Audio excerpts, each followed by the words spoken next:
Welcome back, guys, to another amazing video. We're going to be rolling through every single subclass coming through patch 8 in Baldur's Gate 3 that will be dropping Tuesday, April 15th. Now let's get to it. As always, I'm Justin Straight, your Reddest Panda and voice actor next door, here to talk all things video games and voice acting. Now let's get to it. And I really do apologize for this video ahead of time because the music in the Illithid ship at the beginning was deafening that I didn't realize, unfortunately, until I was 4 hours into recording this video. I'm so sorry. It gets better at the end for the last two classes, though. Love you. Let's not get too boring into the intro. Let's go ahead and dive right in. All right, first up, we have a rock gnome barbarian. He's going to be taking the path of the giants. We're going to break down each individual level and the new abilities you get, along with just abilities that but barbarians get in general. Of course, our little gnomey boy wants to be big and strong, so that's why we're going path of giants. We're going to take the soldier background because when you grow big and strong, you're going to be on the front lines every time. Now you may be asking, how did you get so strong, Mr. Strong Boy, all the way in the Illithid ship? Well, we don't have time to grind every level. Come on, people. All right, at level 2. Basic things for the Barbarian, no subclass changes. You get Danger Sense, Reckless Attack, and a little bit of a up in your health. All right, level 3 is where we make our money, our decision. New subclass, Path of the Giant. You walk the Path of Giants, invoking their elemental might and size by drawing strength from the same primal forces as them. Immediately you get Vaporic's Greed, so your carrying capacity is increased by 1/4, which is huge. We all know we need those pack mules around. Giant's Rage. Enter a rage and increase in size. Your rage damage bonus is doubled on thrown attacks. That build with that good old trident you get from, that guy in Act 3. Hint, hint, no spoilers. Will be a very good use here. You also gain resistance to physical damage and advantage on strength checks and saving throws, which is the same as a normal rage. It lasts 10 turns unless you don't attack an enemy or take damage. And while typical for Barbarian rages, you can't cast or concentrate on spells while raging. But weirdly enough, you also get a spell. You get a cantrip called Thaumaturgy. Gain advantage on intimidation checks and performance checks. It lasts 10 turns. Big booming voice for your giant little boy. At level 4, there is no difference than a standard barbarian and any other subclass where you get a new feat picks, let's go, and then some increased health. At level 5, health goes up. You get the amazing extra attack in your basic action. Your movement actually increases by 10 feet, and our little rocky gnome boy, he definitely needs that because his base speed is only 25. So now 35. But then you also get what's called Boot of the Giant, brand new ability. A new action, bonus action, sorry. You try to kick the target away. Your chances depend on your athletics, which are awesome based off your strength, of course, and are higher if you're hidden or invisible. You can kick targets up to twice the weight that shoving them would allow. You can kick targets up to twice the weight that shoving them would allow. So you can yeet some big boys. And guess what? If you're yeeting big boys while also a giant format, what a combo. At level 6, you get a new class skill action thing as well. Feature, whatever, words. Your health increases, an additional rage charge. And then you get a new ability called Elemental Cleaver. You channel your primordial might into your weapon. Until the end of your rage, your weapon will deal additional acid, cold, fire, lightning, or thunder damage, and gain the thrown property. If thrown, it will immediately reappear in your hand. My god, this ability is wonderful. It can turn any weapon into a returnable weapon, pretty much, it seems, while you're raging, actually, which is amazing. But if you stack this on something that already returns, I wonder how that'll work. I'm curious. It'll do extra damage, and it'll come back to you. So, pretty great early in game. Level 6, you're probably not hitting that until Act 2. So, there's a lot of good stuff that'll be around then. At level 7, your health increases, and you get the standard feral instinct that is normal with standard barbarians. At level 8, you get more feat picks and your health increases. At level 9, your health increases again and you get Brutal Critical, which is a basic thing for Barbarians, but my, isn't it good. At level 10, your health increases and you get a new class feature, Mighty Impel. You throw a creature or object that is medium-sized or smaller. Heavier creatures and objects deal more damage on impact. So you yeet your best friends, throw them with an attack roll, and they do damage. I do that anyways, which is even more amazing. At level 11, your health increases and you get access to Relentless Rage, which is a standard ability for all barbarians. And then at level 12, you get your final feat pick. You get health increases and an additional rage charge. Unfortunately, there is no additional ability at level 12 for this subclass, but in general, the subclass is nice. So let's check some of those abilities out. And let's start with Giant's Rage. We grow to be the size of a normal person. Fear us. I said, fear us.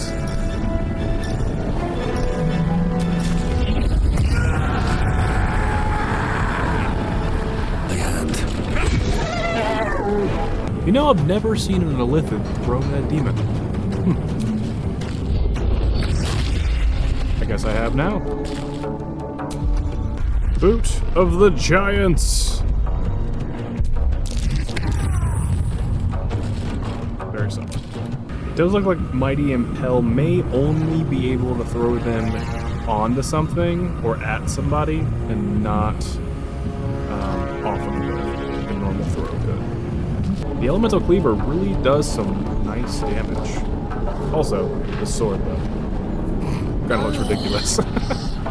Tap, tap, kick. Very satisfying. Huh. I've never seen the Nautiloid blow up. There's a cutscene. There wasn't. Spoilers. The Path of the Giants Barbarian. Wonderful, wonderful subclass. A lot of fun utility. A lot of giant things you can do, like kicks and throws and things of that sort, but I would recommend it on a normal medium-sized class. Unless you're just wanting to have fun, which I completely get, making a gnome barbarian is the best thing in the world. Angry gnomes are just funny, especially when they can kick you across the map.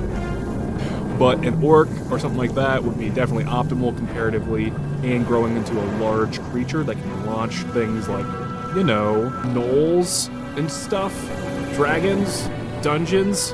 You know, that's what this game's about, right? So yeah, Path of the Giant Barbarian. Highly recommended. Up next, we have the Bard. This will be the College of Glamour Bard. And out of respect from all...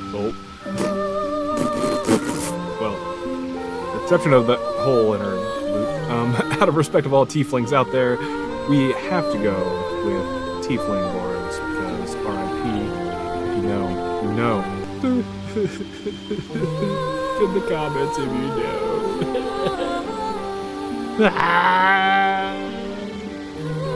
Okay, we start at level 2 with the Bard. You get your health increase, as always with every class. Level 1 spell slots unlocked, so you get an additional one there. Jack of all trades, just standard for all bards, and Song of Rest. A very good and underappreciated feature that lets you get an extra short rest. At level 3, we get to choose our specialization at the college that we go to. Our health increases. We get a level 1 and level 2 spell slots that are unlocked, a new spell. And then depending on the class you choose, you get a new feature. With the College of Glamour, you get Mantle of Inspiration. You can imbue 2 allies with your Vigor and grant them 5 temporary hit points. If they're hit with a melee attack, the attacker becomes charmed. It costs a bonus action and one of your Bardic Inspirations. And that is a huge boon to your entire squad. You can give Mantle of Inspiration to yourself and one other target, or 2 other targets. And when someone attacks you, they get charmed. And of course, tieflings do awesome people things. At level 4, as with every class, at level 4, you get some new feats. New boots, who are you? Thank you.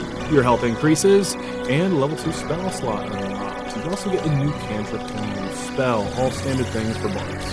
Of course, who is going to take those feat picks besides our mage? Knock knock trick or treat, who? Only the real OGs get that. What a stupid joke to keep in there. At level 5, your health increased, you get level 3 spell slots. Huge.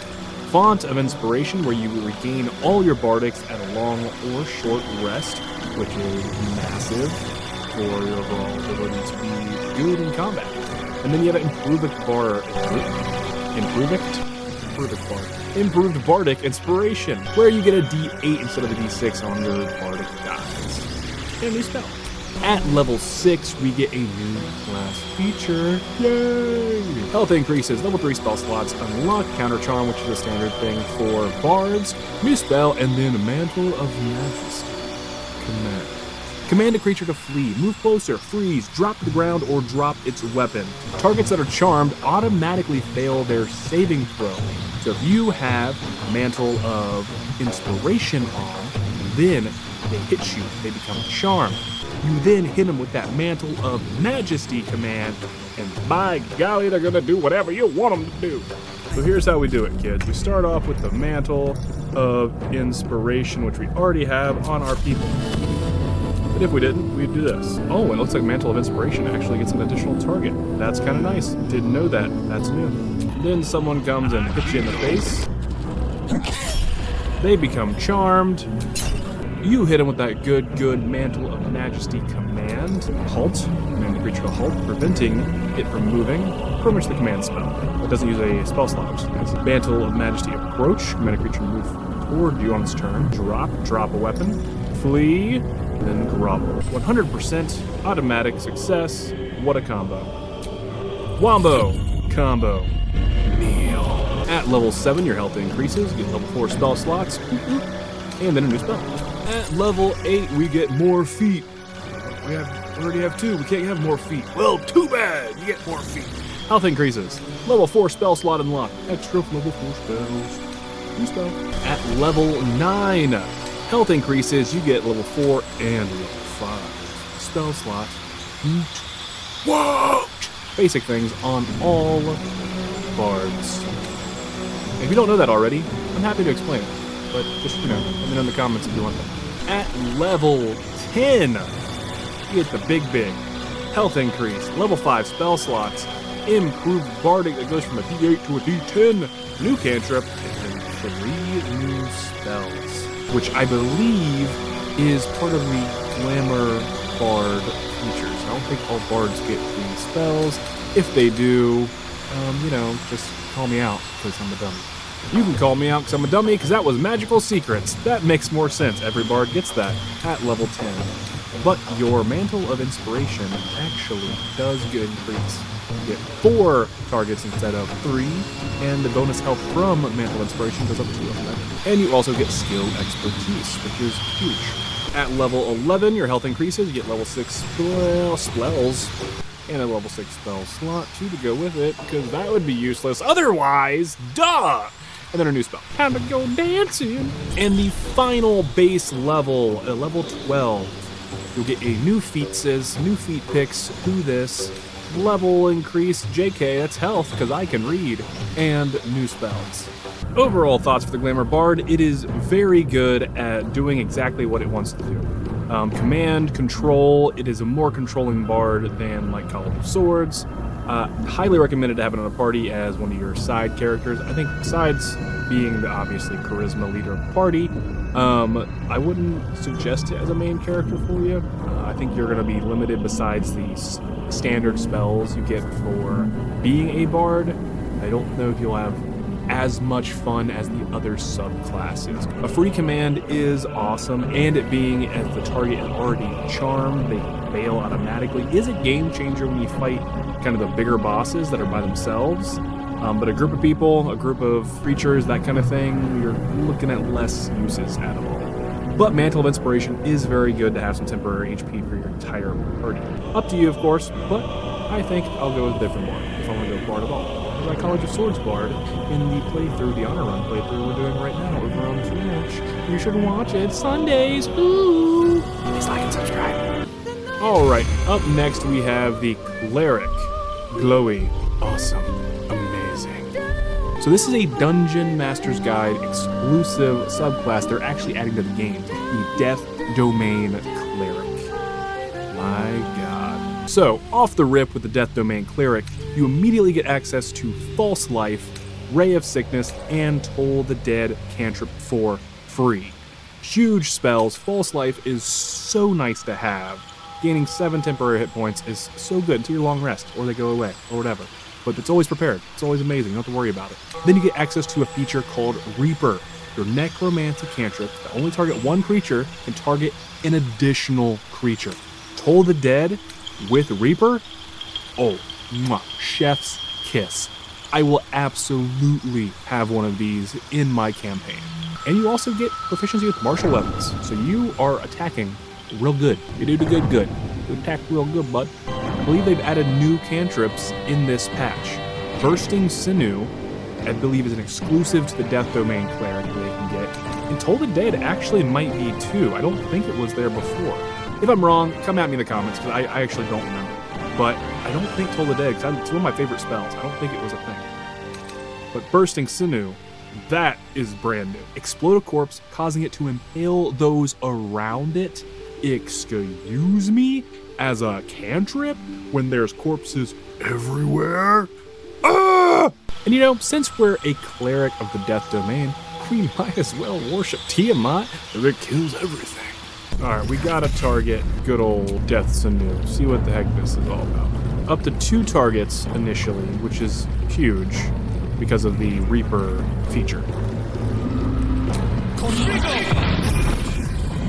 Oh, that is absolutely disgusting in the best way possible.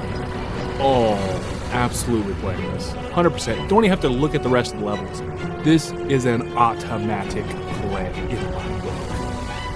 Now, Toll the Dead automatically applying to 2 creatures is so overpowered. I don't care if they save or not. This is amazing.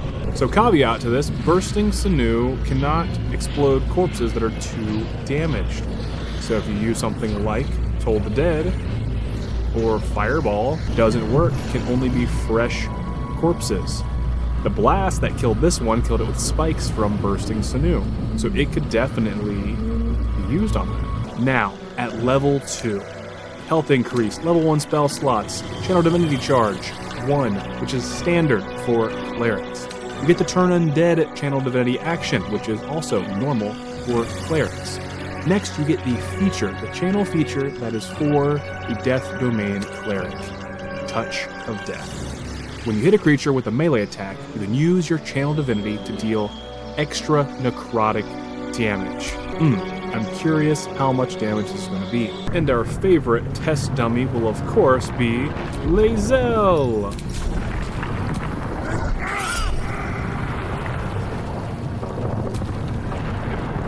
Oh my god. So +5 +2 D12 necrotic damage. Now, at level 3, your health increases. You get level 1 and level 2 spell slots unlocked. A bunch of spells you have access to that you can use, but the ones you now are always prepared will be Blindness and Ray of Enfeeblement. I don't think they're the strongest spells. Blindness is super nice to have, though, as a control spell. And Ray of Enfeeblement is kind of a deterrent for strong foes, specifically, that use strength-based weapons, but I don't think you're going to use it near as often as other spells. So at level 4, you get new feat, Hudis, health increased, level 2 spell slot unlocked, and a new cantrip. If you didn't pick up those Death Domain specific cantrips before that are new to this patch 8, highly recommended at this point, but if you have already, you can just pick up whatever you want. So at level 5, this is really where your Death Domain Cleric just kicks it up. Health increase, level 3 spell slots unlocked, Destroy Undead as an option for your Channel Divinity. Instead of Turn Undead, it's now Destroy Undead, I do believe. And then come down here to your always prepared spells. Vampiric Touch, super nice, and then Animate Dead. So you pretty much have a cleric built in with automatic necromancy. Oh, mwah, beautiful. I love undead servants. Now level 6. Health increased. Another level 3 spell. Extra channel divinity charge. Ooh. And what's this? Another death domain feature? Inescapable destruction. Spells you cast ignore resistance to necrotic damage. Now I'm curious if it also ignores complete immunity to necrotic damage, or it turns that immunity to resistance instead, like scales down. Very curious about that. And because of death domain specific cantrips that you got, those are necrotic specifically. So they also went up at level 5 to 2 dice instead of 1 for their damage. Toll the Dead, for example, it either does 2d8 or 2d12, depending on if the creature has had any damage done to it. And then the other one, that the name is escaping me at the moment, does a 2d10, I think. All right, level 7, health increased. Level 4 spells unlocked. And your automatic, always prepared spells are Death Ward. Pretty nice to have. Not always as necessary, depending on the build. And then Blight. Blight is huge, especially in Act 2. Very nice to have. But if things are resistant to necrotic damage, no longer are. And guess what? That's a lot of damage. At level 8, you get new feat picks. You get health increase. Level 4 spells unlocked, and now instead of Divine Strike Radiant, which is pretty standard for a lot of other clerics, you get Divine Strike Necrotic. Because bitch, you ain't Radiant, you Death Domain, you Necrosis, Murder. Once per turn, deal 1d8 necrotic damage in addition to your weapons, whatever damage is your weapons, when you make a melee attack. And guess what? That necrotic damage also ignores resistance. Huge feature early on at level 6. Thank you so much, Inescapable Destruction. At level 9, you get Cloud Kill, a wonderful spell. It is poison damage, not necrotic, unfortunately, but it's still a good spell. And you automatically get Contagion. Poison a target and possibly afflict them with a disease of your choice. At level 10, this is where it kind of fizzles out for the Death Domain Cleric, because it kind of just becomes a normal cleric at this point. Health does increase, you get level 5 spells, which is nothing to sneeze at. It's still amazing. Divine Intervention. Awesome to ask for Tiamat's aid. Why would she do that? Why would she even help you? And then you get a new cantrip. This is your last chance, I believe, to grab those Death Domain specific cantrips, so I would recommend grabbing those if you haven't already. At level 11, your health increases, you get a level 6 spell slot unlocked, and then you learn a level 6 spell. Really great one if you don't have a druid in your group, is going to be Hero's Feast. Everyone's going to be immune to poison, disease, and frighten. Their HP increases, and they have wisdom saves with advantage. It lasts until a long rest, and a cool little thing comes out with food in it. It's really cool. Planner Ally is also nasty, where you get a Deva or a Cambion or something like that, where you can pull out just another summon. Summons are huge in this game. Create undead or, harm that ignores resistance for 14d6 damage. Highly recommended. Now, guys, I was a little wrong on harm. It actually reduces the overall hit points of the target by the dice you roll. At 14d6, those are reduced hit points, not damage. I'm a little stupid. And lastly, but not leastly, level 12, where it kind of fizzles out completely, but let's be honest, if it's fizzling out at level 12, that means you had a lot of fun on the way here, right? So level 12, you get the last of your feat picks, and a little bit of bump to your health. Pick whatever feat pick you want here, and then from there, we'll have some fun. Now, would I recommend a Death Domain Cleric? Abso-freaking. Just for this right here.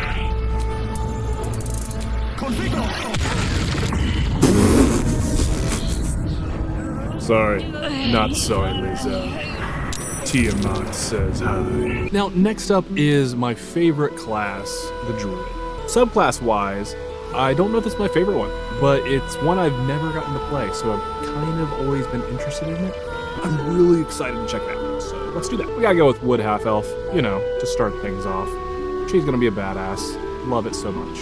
Now, level 2. This is where you get your specialization for your Druid, your subclass. Some do it level 3, some do it level 1. Cleric. You do it level 2. Now, personally, this is definitely a personal bias. The Moon Druid is overpowered. But looking at this, I might be wrong. Let's see. Health increase, level 1 spell slots unlocked. A wild shape ability. What's wild shape, you may ask? You can turn into a beast of some sort. Pretty much an extra pool of health and abilities, so you don't really die a lot as a Druid. But with the new Druid subclass, the Circle of the Stars, you also gain new abilities. You gain Star Map, a map of the stars you can use as a resource to cast Guiding Bolt. It's pretty much free additional spell slots for specific spells, but you don't have any use of spell slots to do so. Guiding Bolt, they don't even get access to Guiding Bolt typically as a Druid. So this is amazing from the start. Level 2, awesome. Love it. You get Starry Form. Rather than taking a beast form for your wild shape, you can expend a wild shape charge to take on a starry form. You can take on the starry form Archer, Chalice, or Dragon. The Archer. A constellation of an archer appears on it. It's a bonus action while in this starry form. You can cast Luminous Arrow. Now, Luminous Arrow, you might ask, what's that? Well, its attack roll takes a bonus action to do so, so it's an extra attack, but you get 1d8 plus 3 radiant damage. So it shoots through a 60-foot line at a target. But guess what? It's a bonus action level spell. That means you can still have your action to do something else. You can do so many spells. You can just launch spells like crazy. Are we out here Druids just slaying spells? Starry Form Chalice. A constellation of a life-giving chalice appears on you. Whenever you cast a healing spell that consumes a spell slot, you can cast Chalice Healing. What's Chalice Healing? Well, Chalice Healing is 1d8 plus 3 on yourself or another creature within reach. Right after you use a spell slot. Right after. You can automatically cast that as a bonus action. Huge automatic healing, free healing word, pretty much. Super nice. Starry Form Dragon, not Lizard. Doesn't do that tongue thing.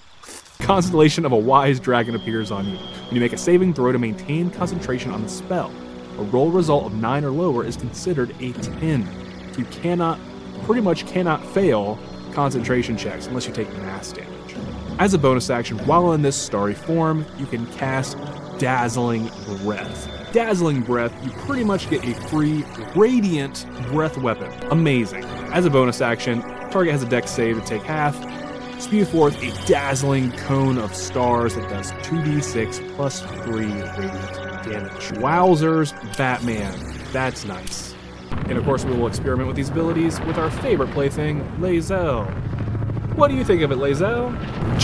Now, first up, Wild Shape into Starry Form Archer.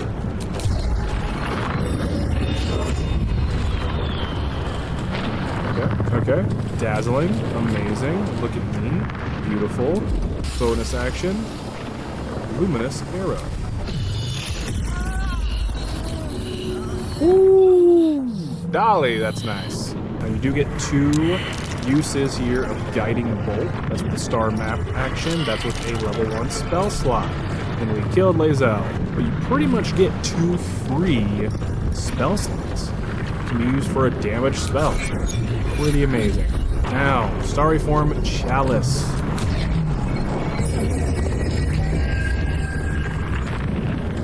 Looks about the same. So it looks like the Starry Forms might not change a ton in terms of what they look like.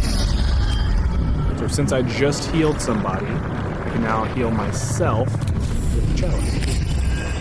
And last but not least, Starry Form Dragon. I do think a missed opportunity is right here where they should have had, at least the initial casting of the form, some type of like form transition. It looks like something. I don't know. There's something missing here. Dazzling Breath.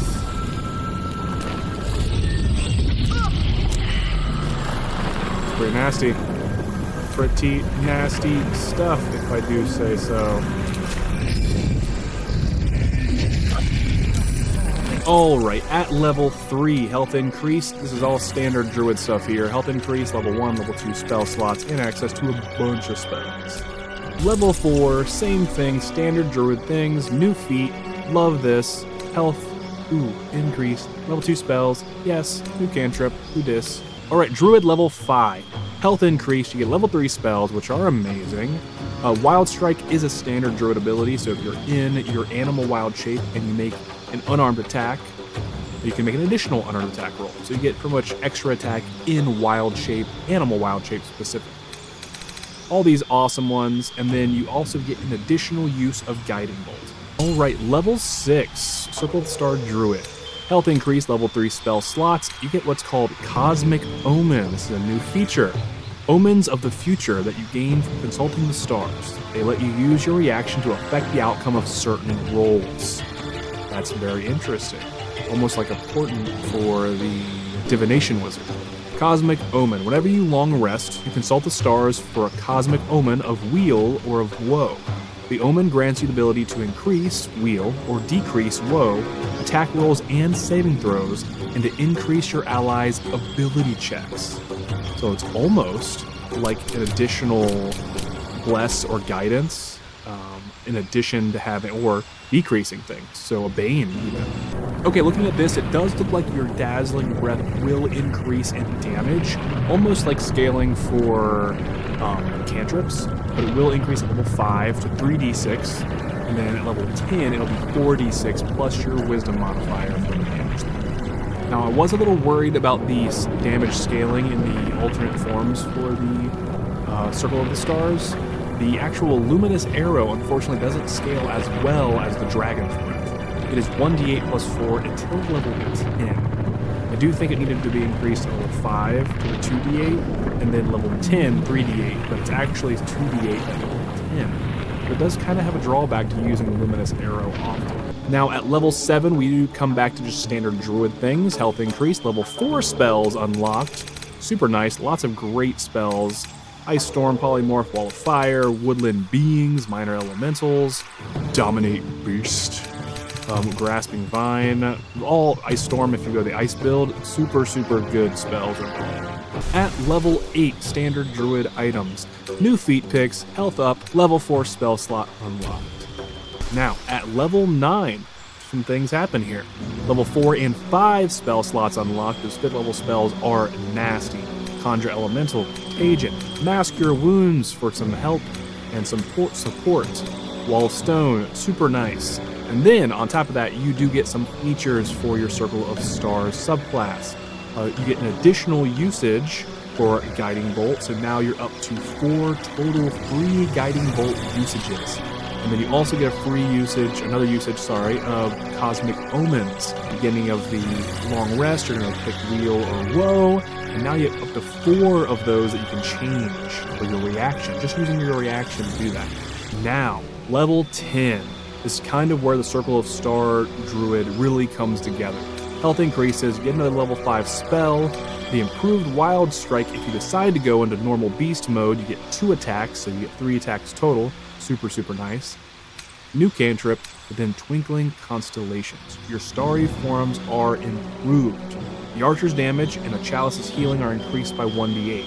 I think that kind of falls off comparatively what the dragon's doing. Totally fine though. The dragon gains the ability to hover and to fly at a movement speed of 20 feet. If you don't want to take the powers that are offered in this game, you can use this instead for a nice flying speed, but also having that flying speed, having the damage go up. The Dragon Constellation is absolutely the way to go, assuming the enemies don't have any resistances to radiant damage. That is the one caveat there. Don't do it in the Temple of Shar. Just don't do it. At level 11, we see standard Druid items. Health increased, level 6 spell slot unlocked, and some beautiful spells. Sunbeam, wonderful. Hero's Feast is a almost must-have as a Druid, in my opinion. And finally, at level 12, you get some nice feat picks and your health increases for the Druid Circle of the Stars. Now, one thing I've noticed they haven't really fixed yet is the jump to fly. You can't really go to fly easily without going to your radio wheel. I think that's kind of a weird thing. Side note on all of it, nothing to do with the subclasses, but just a weird side thing. It says fly can be quickly accessed in the game by pressing up. If you do that, it's actually jump. It's not fly. Can't double tap it or hold it or anything. Doesn't change. Weird thing, but yeah, you can fly. Okay, something I did not know. You can interchange between the starry forms. All you need is a bonus action. While you're in your main starry form, you can actually change between these. I thought they were done at one set and done. I just misread, I guess. But you actually can go back and forth. So if you need a little bit of extra healing, you swap to a bonus action, swap over to the Chalice, bam, now you have some extra healing action. That's very nice. It makes this subclass mucho better. Now, would I recommend this Starry Princess of Wonder and the Stars? Yes, I would. I think it's a good subclass, especially if you want to play Druid and you want to have some versatility in what you can do. You want to be ranged, cool, you got Luminous Arrow. You want to be up front, up in the action, you got to make sure you have some good armor, some good weapons, of course, so that build will have that in effect. Wisdom Strength, Wisdom Dex build, something like that might be needed. But then on top of that, so you can use your Dragon's Breath, of course. Then on top of that, you can have some little bit of healing, a little bit of support. On top of the wonderful spells that Druids get innately as wielders of nature's knowledge. Would recommend solid subclass. Next up is the Arcane Archer Fighter subclass. Let's get it. Alright, if you don't pick the Archery subclass for this one, I don't know why you're playing this game. Let's be honest. Now, with this subclass, it is a little different than a standard fighter build. You want to put a lot more into intelligence, because intelligence will be your basis for all of your spell save DCs and spell to attack. This kind of off the rip, this is kind of what you want to change it to. Strength or Dex, likely Dex if you're using normal bows too, and then intelligence also. Strength might be your dump stat, weirdly enough. Now, the fighter itself doesn't get specialization till level 3. So at level 2, your health will increase and you'll get Action Surge, which immediately gives you extra action to use in your turn. Super good. Any good, really 2-level fighter dip for about every class is not a bad idea. Now, level 3, where we get into the gritty. Specialization is available. Health increased. Arcane Arrow will be our subclass, Arcane Archer, apologies. So we'll immediately get skill proficiency in Arcana and Nature, and then we'll get a feature called Arcane Arrow, a resource used to cast Arcane Shot. New cantrips, new spells, because you are an arcane creature. You are capable of weaving magic into your attacks, giving your archery a supernatural quality, and your foes something to fear. Now, Arcane Shot. You infuse arcane magic into your next shot, turning it into a potent threat to your enemies. It's almost like a archery version of Battlemaster, but with additional effects, like this. Banishing Arrow. Use Abjuration magic to potentially banish your target to the Feywild for 2 turns. Doesn't consume an Arcane Arrow on a miss, which is actually huge. Beguiling Arrow. 2d6 psychic damage. Use enchantment magic to deal an additional 2d6 psychic damage. Target must succeed a saving throw or become charmed. Bursting Arrow. Use evocation magic to make your arrow explode on impact and deal an additional 2d6 force damage to targets within 10 feet. That is a nice little mini AoE. Enfeebling Arrow. Use necromantic magic to deal an additional 2d6 necrotic damage. Target must succeed a saving throw or become feeble. Grasping Arrow. Deal an additional 2d6 poison damage. Affected entity's movement speed is reduced by 3, and it will take 2d6 slashing damage when it moves. Reduced by 3. That's a very specific and odd number. Like, divided by 3, halved, reduced by 3 feet. Okay, that's a weird one. Arcane Shot. Seeking Arrow. Use divination magic to make your arrow seek a target. The arrow deals an additional 1d6 force damage and possibly applies Fairy Fire. This arrow always hits its target. It's pretty much a mini magic missile that also does Fairy Fire. They do have to probably have a save, a dex save on that, and if they fail it, which is based off your intelligence, mind you, if they fail it, they will have Fairy Fire on for 2 turns, giving you advantage, which is huge. Piercing Arrow. Use transmutation magic to attack all those within the line of your shot. Each target must succeed on a saving throw or be dealt an additional d6 piercing damage. That's super nice if you can line up your foes. Shadow Arrow. Use illusion magic to deal an additional 2d6 psychic damage. Target must succeed a saving throw or become blinded.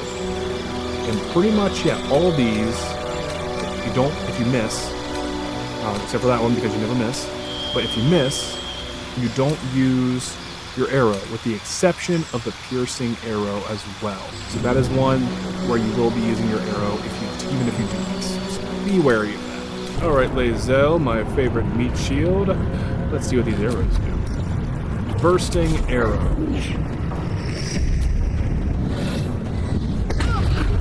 It explodes out, so it hits anybody within 10 feet. Very nice. Beguiling Arrow. She would have been charmed as well. She's dead now. There's that. Seeking Arrow. Lae'zel disapproves. That's the first time that showed up. Alright, at level 4, basic fighter things. You get new feats and a nice health increase. Level 5, you get an extra attack, which means you can probably use your arcane shot twice in one turn, which is a nice setup for fairy fire, and then on your next attack you have advantage automatically. Alright, just like standard fighters, at level 6 you get new featses, more featses, all the feat picks, yes. And your health goes up. Alright, level 7 for the Arcane Archer. Your health is increased. You get additional uses of Arcane Arrow, and you get some extra uses. You get Magic Arrow. All of your ranged attacks are considered magical to overcome resistances, which is amazing.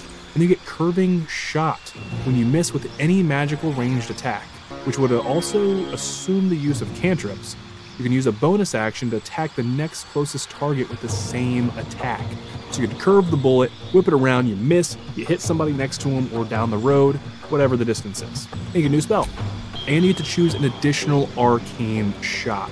You will have another choice at level 10, by the way, so make sure you choose wisely. We're going to go with Banishing Shot.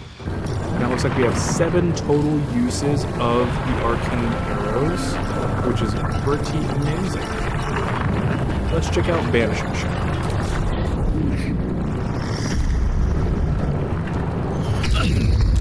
And poof, she's gone! It's a magic trick! Oh my god, where did she go? Who knows? Nobody. Ta-da! I'd thought you insufferable. Oh. Alright, level 8 is a standard fighter level, but hey, like fighters, you get new feat picks every Tuesday.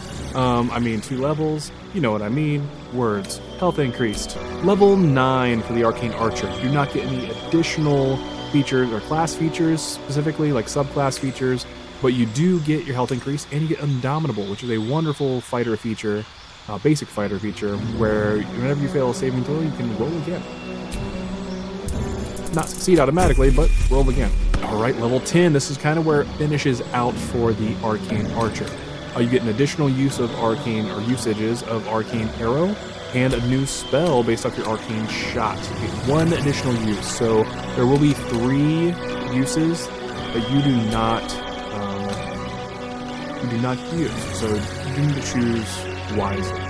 At level 11, you get improved extra attacks. You get additional attacks here per turn, and your health does increase. You can replace, so every level you can replace one of your arcane shots if something doesn't work out the way you want it to. They just don't increase with you, so they kind of get outpaced by other spells and stuff like that. But they have really good use cases overall. And lastly, but not leastly, we have level 12. The last of your feat picks and health increased. If you haven't already, make sure you get your intelligence likely up to 20 if you want to use those shots a lot. Otherwise, some kind of dex build with sharpshooter, or if you want a multi-class, be that option. Alright, testing out the last arrow that we got here, which was Shadow Arrow.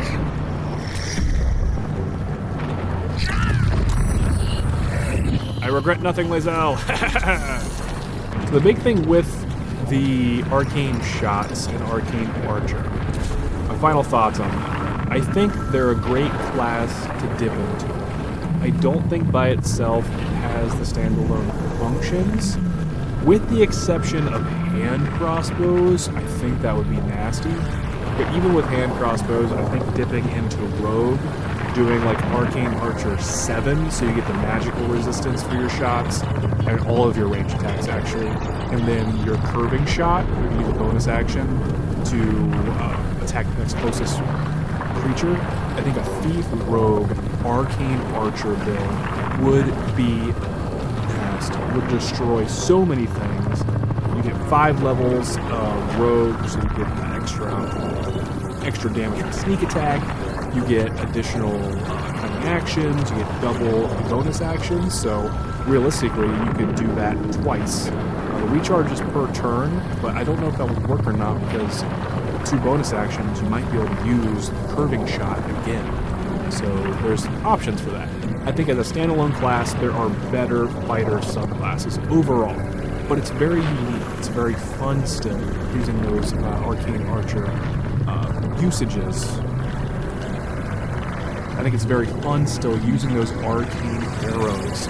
You get a lot of them by the end of the game. You get 10 total usages per short or long rest, which is very nice. So it's just like using any of the monk abilities, right? You can use them all, get a short rest, and have some more to use. You know, you can have up to 30. If you have a bard on your squad too, 40 usages of them. That's a lot. That's a lot. So recommended, yes. I think it's more situational, or if you just want to have a fun archer build, I think it's a very good option. But I think dipping into this subclass for at least 7 levels, if not at least 3, to just get the arrows themselves, would be ideal. At that point, you might as well go 4, get the feed, live to there. Let's move on. Alrighty, on to Monk. Here we have an extremely fun class in normal D&D, at least a roleplay. The Way of the Drunken Master. We obviously have to go with Halfling here, light-footed Halfling, because everyone loves a little good drunk boy sloshing around as an acolyte. Then suddenly he just sees what's going on and definitely gonna go fight something. But this guy's seen some days, I will say. Let's go on to see what the Drunken Master is all about. My head. Makes a lot more sense that you say, my head at the beginning of this because you're hammered. Now, in my opinion, Monk itself is one of the most fun classes to play in this game. I did a Resisted Dark Urge Monk playthrough, and it was so fun. Now let's level him up. Just like a lot of other classes, you won't get the subclass until level 3. So this will be basic monk things, where you get health increase and additional key points. Those key points are what you use your monk ability specifically. Unarmored movement, so you increase your movement speed by 10, which is necessary for our short little halfling. And then a couple monk abilities like Patient Defense for giving advantage or giving disadvantage on attack rolls against you, and Step of the Wind Dash, and then Step of the Wind Disengage. So 3 disengages with bonus actions and key points. Alright, at level 3, we get the standard monk abilities. Your health will increase, your additional key point, and you get Deflect Missiles. You can use your reaction to reduce damage from a ranged weapon attack by D10 plus your dex plus your monk level, and if it's to 0, you can use a key point to deflect the missile. Otherwise, you can reduce the damage in general, which is super nice when you have people shooting down arrows at you. But with the Way of the Drunken Master, which is the new subclass in patch 8, with the unpredictable lurches of a tippler, you hiccup your way through battle, frustrating foes with carefully executed movements concealed beneath a facade of incompetence. So you will wobble back and forth, wibby wobble, wobble wobble. Wobble baby, wobble baby, wobble. We will be that drunk girl on the dance floor, knowing the song all too well. You immediately get skill proficiency in performance. And you get a new ability called Cheeky Tipple. What a name. You are immune to the negative effects of being drunk. Once per day when you drink alcohol, you regain half your key points rounded down. That is unbelievable. You already get key points back for short rests, so now you can get them in between even more so, once per day, of course.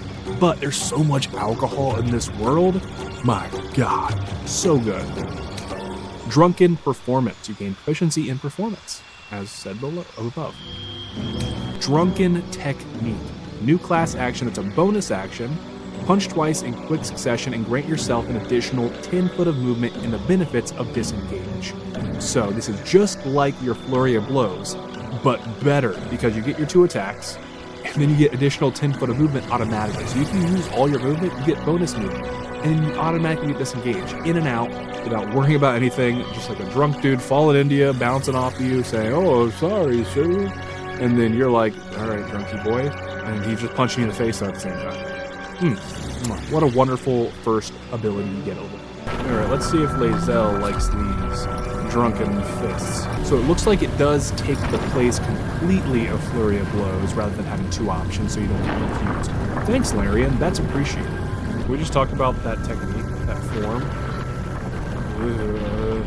Yeah. I'm gonna throw up. I'm gonna throw... Alright, at level 4, you actually get additional features for the Drunken Master. You get a new feat, Food Root, health increase, additional key points, slow fall, which is a standard ability for monks, gets you a resistance against falling damage, and intoxicating strike. Alright, class action, hit a creature with your bare fists and possibly get them drunk. The drunk condition, disadvantage on dexterity and charisma checks. That's kind of huge. What a good combo, actually, for something like Fireball. Oh my god. It'd be so good. Evocation Wizard with this, not mixed, but having it on your team. So solid. And it looks like you can do this as an action or bonus action. So your unarmed strikes now become intoxicating strikes specifically. Does Lae'zel like being drunk? Let's find out. I can't get over this animation. Who are we fighting over here? Who are we fighting? I'm fighting you. No, I'm fighting you. I'll fight all of you. All 12 of you. There's only one of me, which can die. Okay, I'll fight you.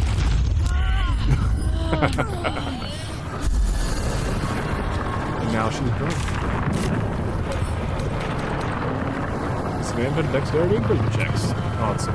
At level 5, you get standard monk things where your health will increase, additional key point, extra attacks, and now you get lots of attacks actually, and you have the option to do Stunning Strike with a key point usage, which is an extremely OP ability that monks can get a lot of uses out of. Level 6, new class features, health increase, additional key point, improved unarmored movement, increases by 15 instead of 10 when you're not wearing armor or using a shield.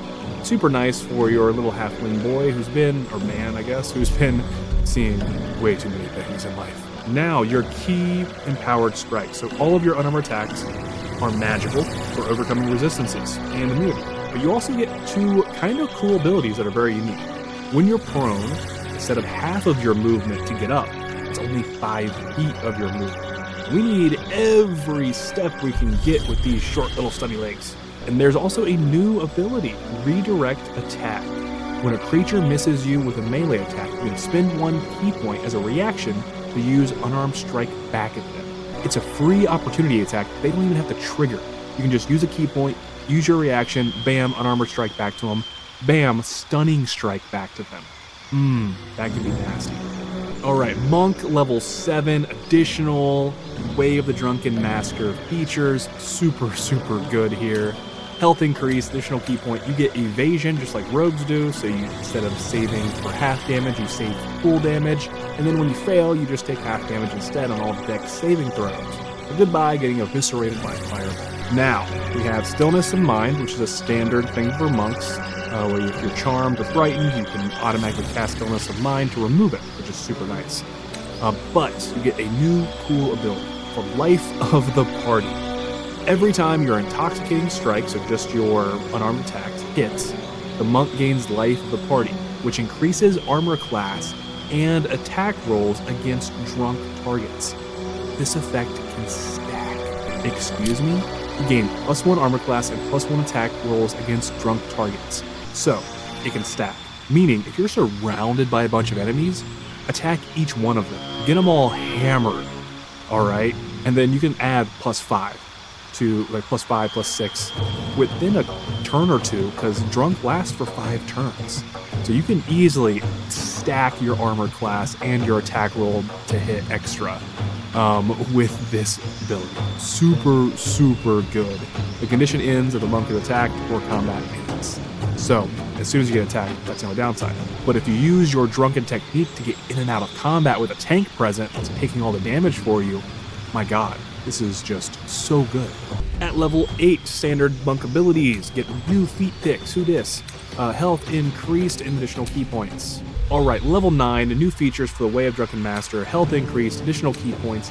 Advanced unarmored movement again, where you don't get slowed down by difficult terrain. You can jump an additional 20 feet if you're not wearing armor or using a shield.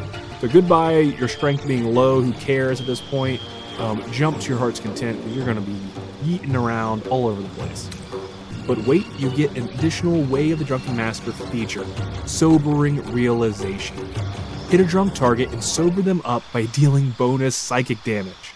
On a successful hit, the monk also loses life in the party. So you do have a trade-off here, right? We're going to be using it for additional damage, but you will take away your extra AC boost and extra to hit roll boost. So there's a balance to it. If you're pretty close, the bonus psychic damage could be pretty nasty, but if they're on their last turn, or you're going to be attacked next turn for some reason, doing this will definitely be a good option. Use a key point, hit them, do some extra psychic damage. You're going to be losing life to the party if they attack you anyways. There's no way around it. Do it. Level 10, standard monk features, health increase, additional key point, movement speed increased by 20 instead of 15, and then purity of body. You're immune to poison damage, it can't be poisoned, or affected by disease, thanks to the purifying key flowing through your body. But, it's funny, your purity of body, but then you're also getting hammered all the time to fight. What a balance. Level 11, that means new Way of the Drunken Master feature. Health increase, additional key point. You get a key point pretty much every level. And then Drunkard's Luck. When you make an ability check, attack roll, or saving throw, and have disadvantage on the roll, you can spend 2 key points to negate the disadvantage for that roll.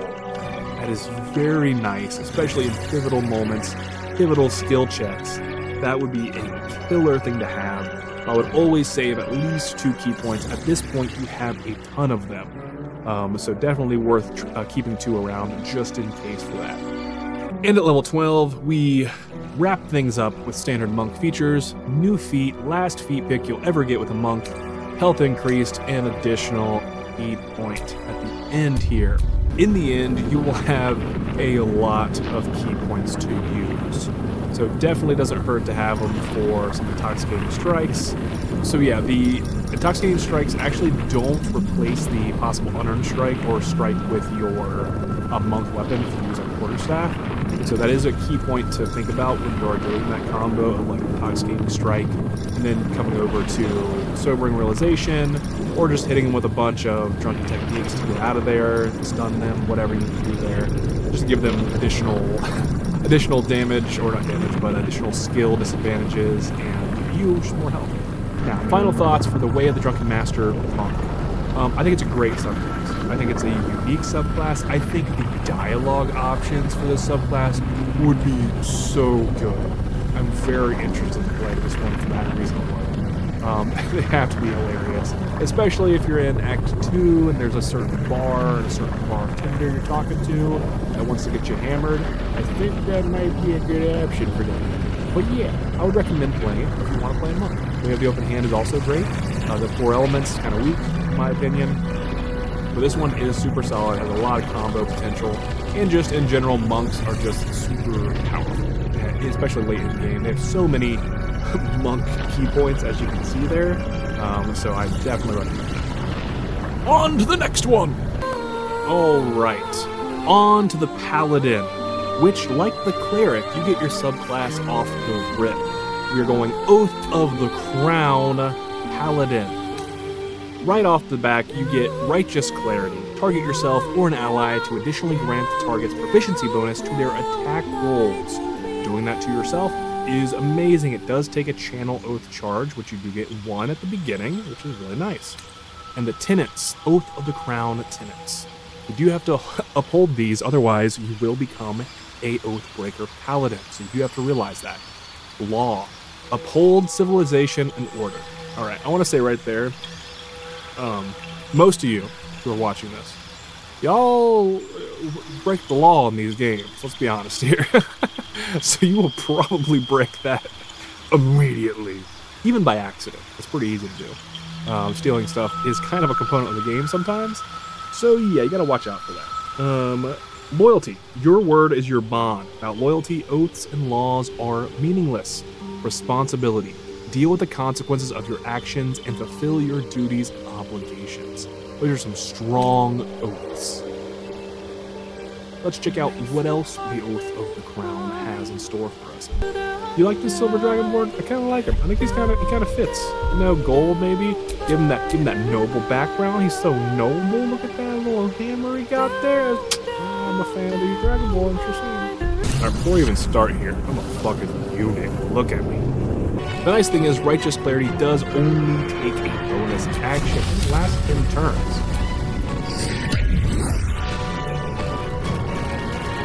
What do I have to lose? Alright, this isn't part of the Paladin features, but just, you know, reasons. Yeah, that's alright. Now, I haven't got to play Paladin fully. Why one Paladin I did play became Oathbreaker by accident immediately. So, Lay on Hands is a new feature I haven't seen, where you can do 1 or 2 charges to give additional healing, or the Cure, where you can give a cure of all disease and poisons. Does take 2 as well. So that's a nice feature compared to the B&B version, which just gives you a pool of health, and you can take 5 hit points of that pool to give them that similar feature, the Cure feature. So, kind of a cool way to gamify it. I like it.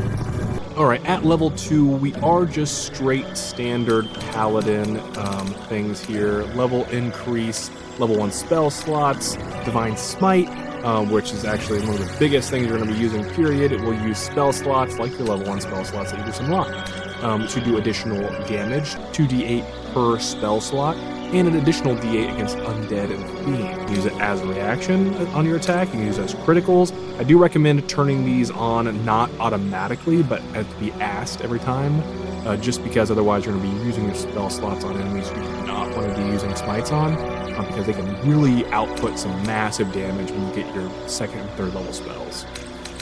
And then you get some bunch of spells and a passive. Fighting style, great weapon. Alright, level 3, we do get some features for Oath of the Crown Paladin. Health increase, level 1 spell slot unlocked, so some additional smites you can do there. Divine Health, you are now immune from disease. Now you do get some additional uses of your Channel Oath with Oath of the Crown. Turn the Tide, shout out and heal all nearby non-enemy creatures. Takes a bonus action and it uses 1 Channel Oath charge.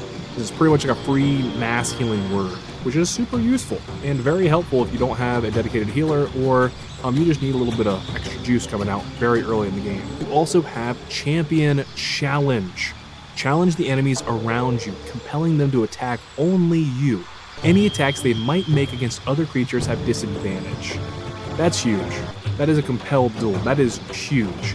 You also do get Command and Compelled Duel, which is only 1 enemy, mind you, but is a spell slot versus use of your Channel Oath. So Oath of the Crown is coming out swinging with this Champion Challenge. I really like that. That's, hey, everyone come attack me. I'm the main guy here. Don't worry about the squishies around me. They're just going to kill you faster. So. Alright, level 4 is the standard Paladin material here. You start to get feet. You start to get health increases, and you get additional uses of Lay on Hands. At level 5, things pick up a little bit for you.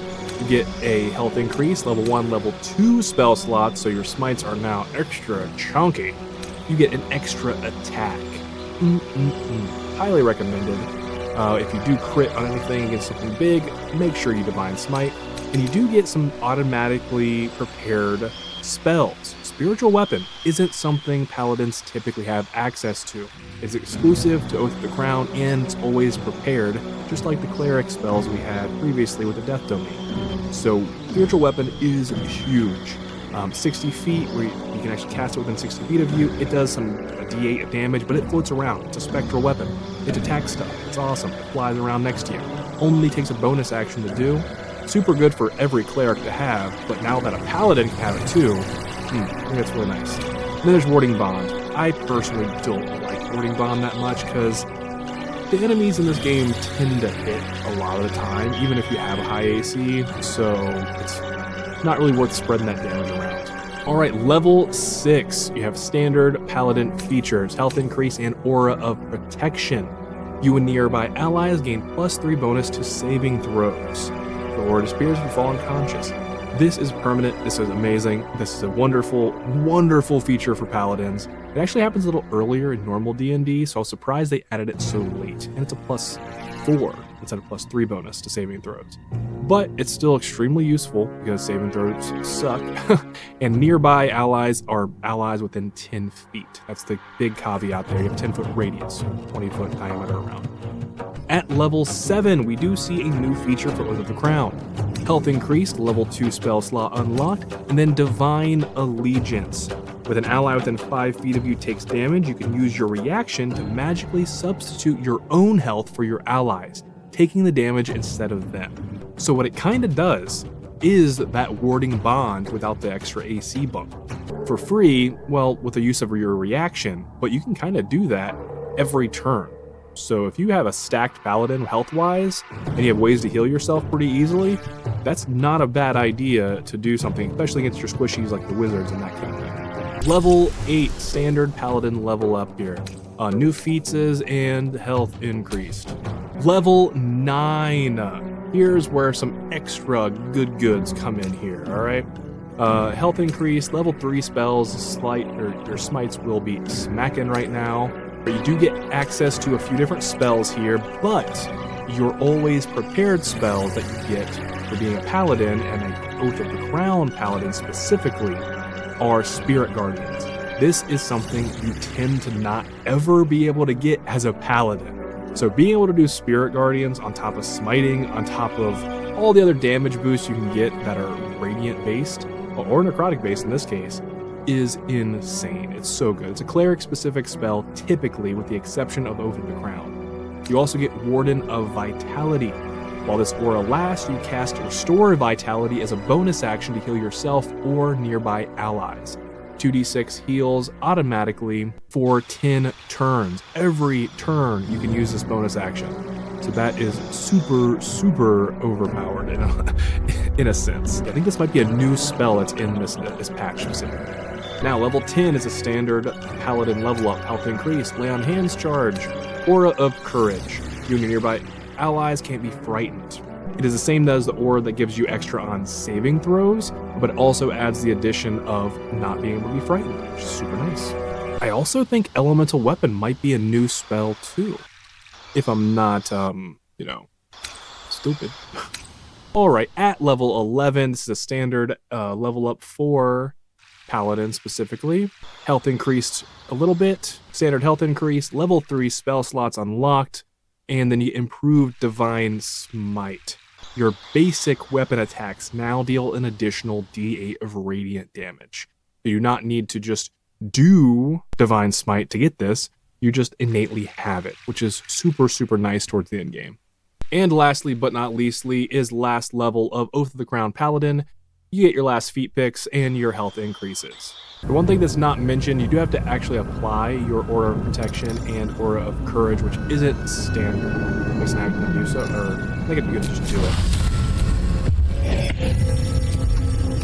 It's almost like a long stride or something like that you have to do. Do it outside of combat, so you're not wasting too much time, but it's something you can do in combat without risk of using spells or action.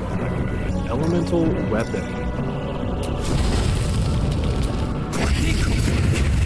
It does take an action to do, but it is pretty nice. Champions Challenge. That one saved. This one is compelled to attack me right now.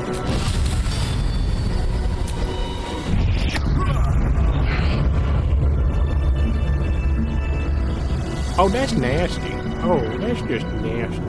Oh, I'll pay you later. That's real nice. So my final thoughts of the... Shut up, Shadowheart. I mean, lady in the tube, thump thump. My final thoughts on the Oath of the Crown Paladin. Some of the things I think that'll be risky for it to play, unless you want to be an Oathbreaker, or if you evade being arrested somehow. And there's some moments in the game where you can actually promise things, and if you don't do those things, so you betray people, you're like, hey, you can trust me, and then instead of doing the thing they asked, you attack them or something like that, or you straight up lie.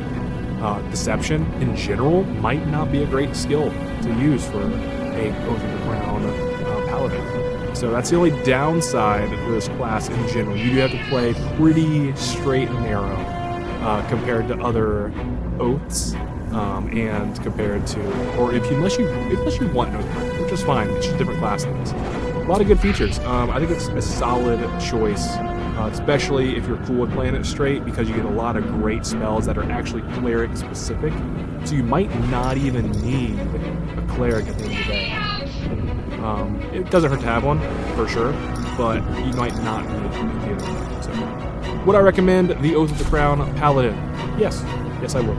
Very solid class. Not my favorite of the ones dropped so far, but very good stuff. Now let's move on. Have you ever seen Tommy Boy? Have you ever thought, bees in my head, they're eating my brain? Then the Bee Swarmkeeper Ranger is the one for you. Where's this guy going with this? And we're going Githyanki!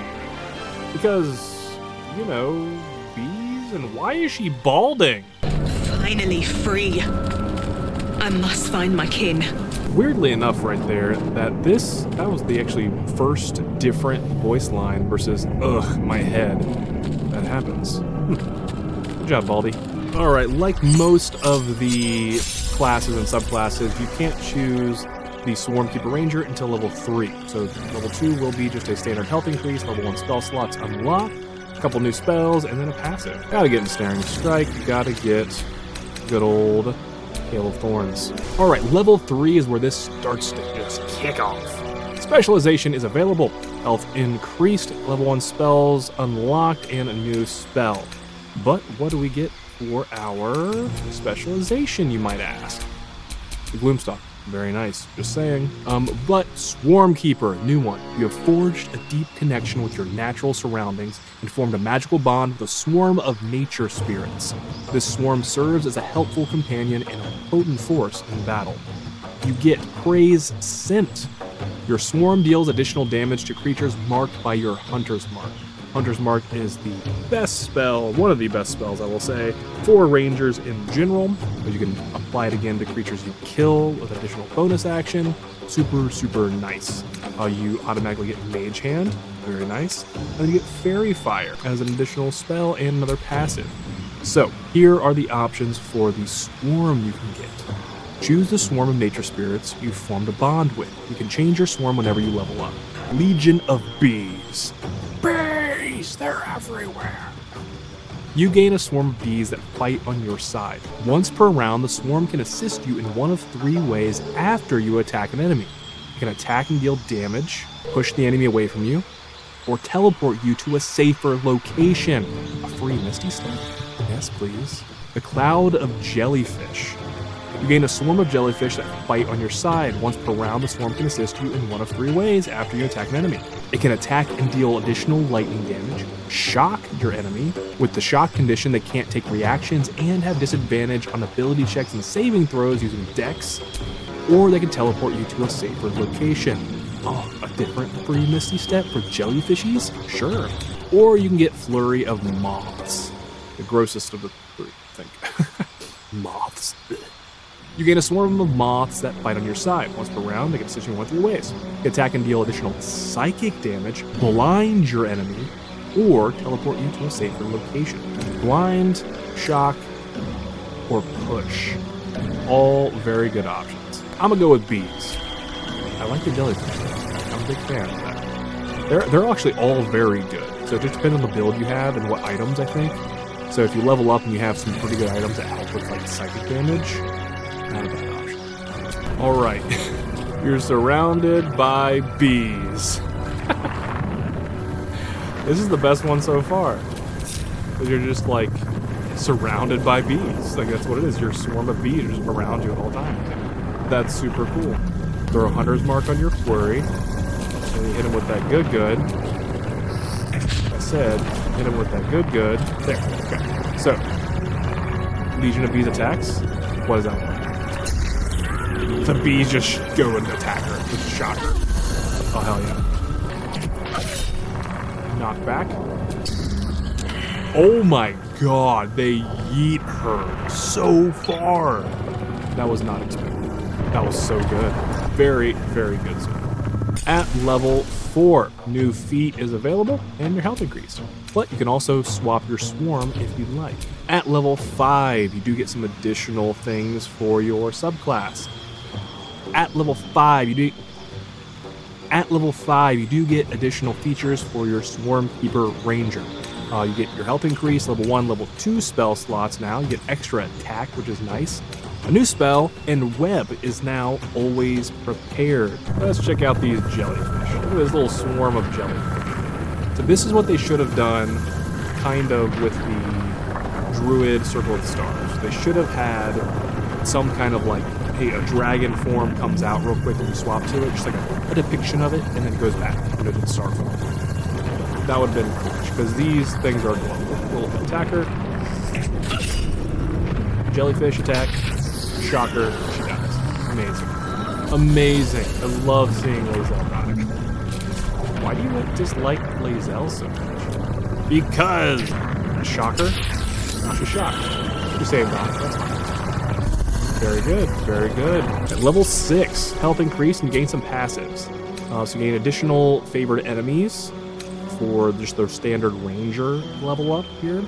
Okay, so we have the moth swarm.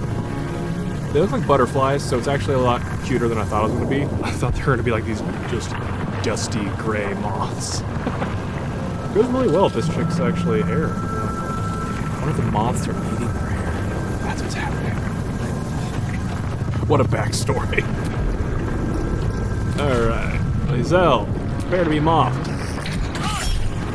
Attack! Psychic damage. Flurry, blinded. Ooh, now she's blinded. Look at that. That's nice. Alright, it's growing on me. I kind of like the moths now, too. They're all good. Now, level 7, we have new features for the Swarmkeeper Ranger. Health increase, level 2 spell slot unlocked, new spell.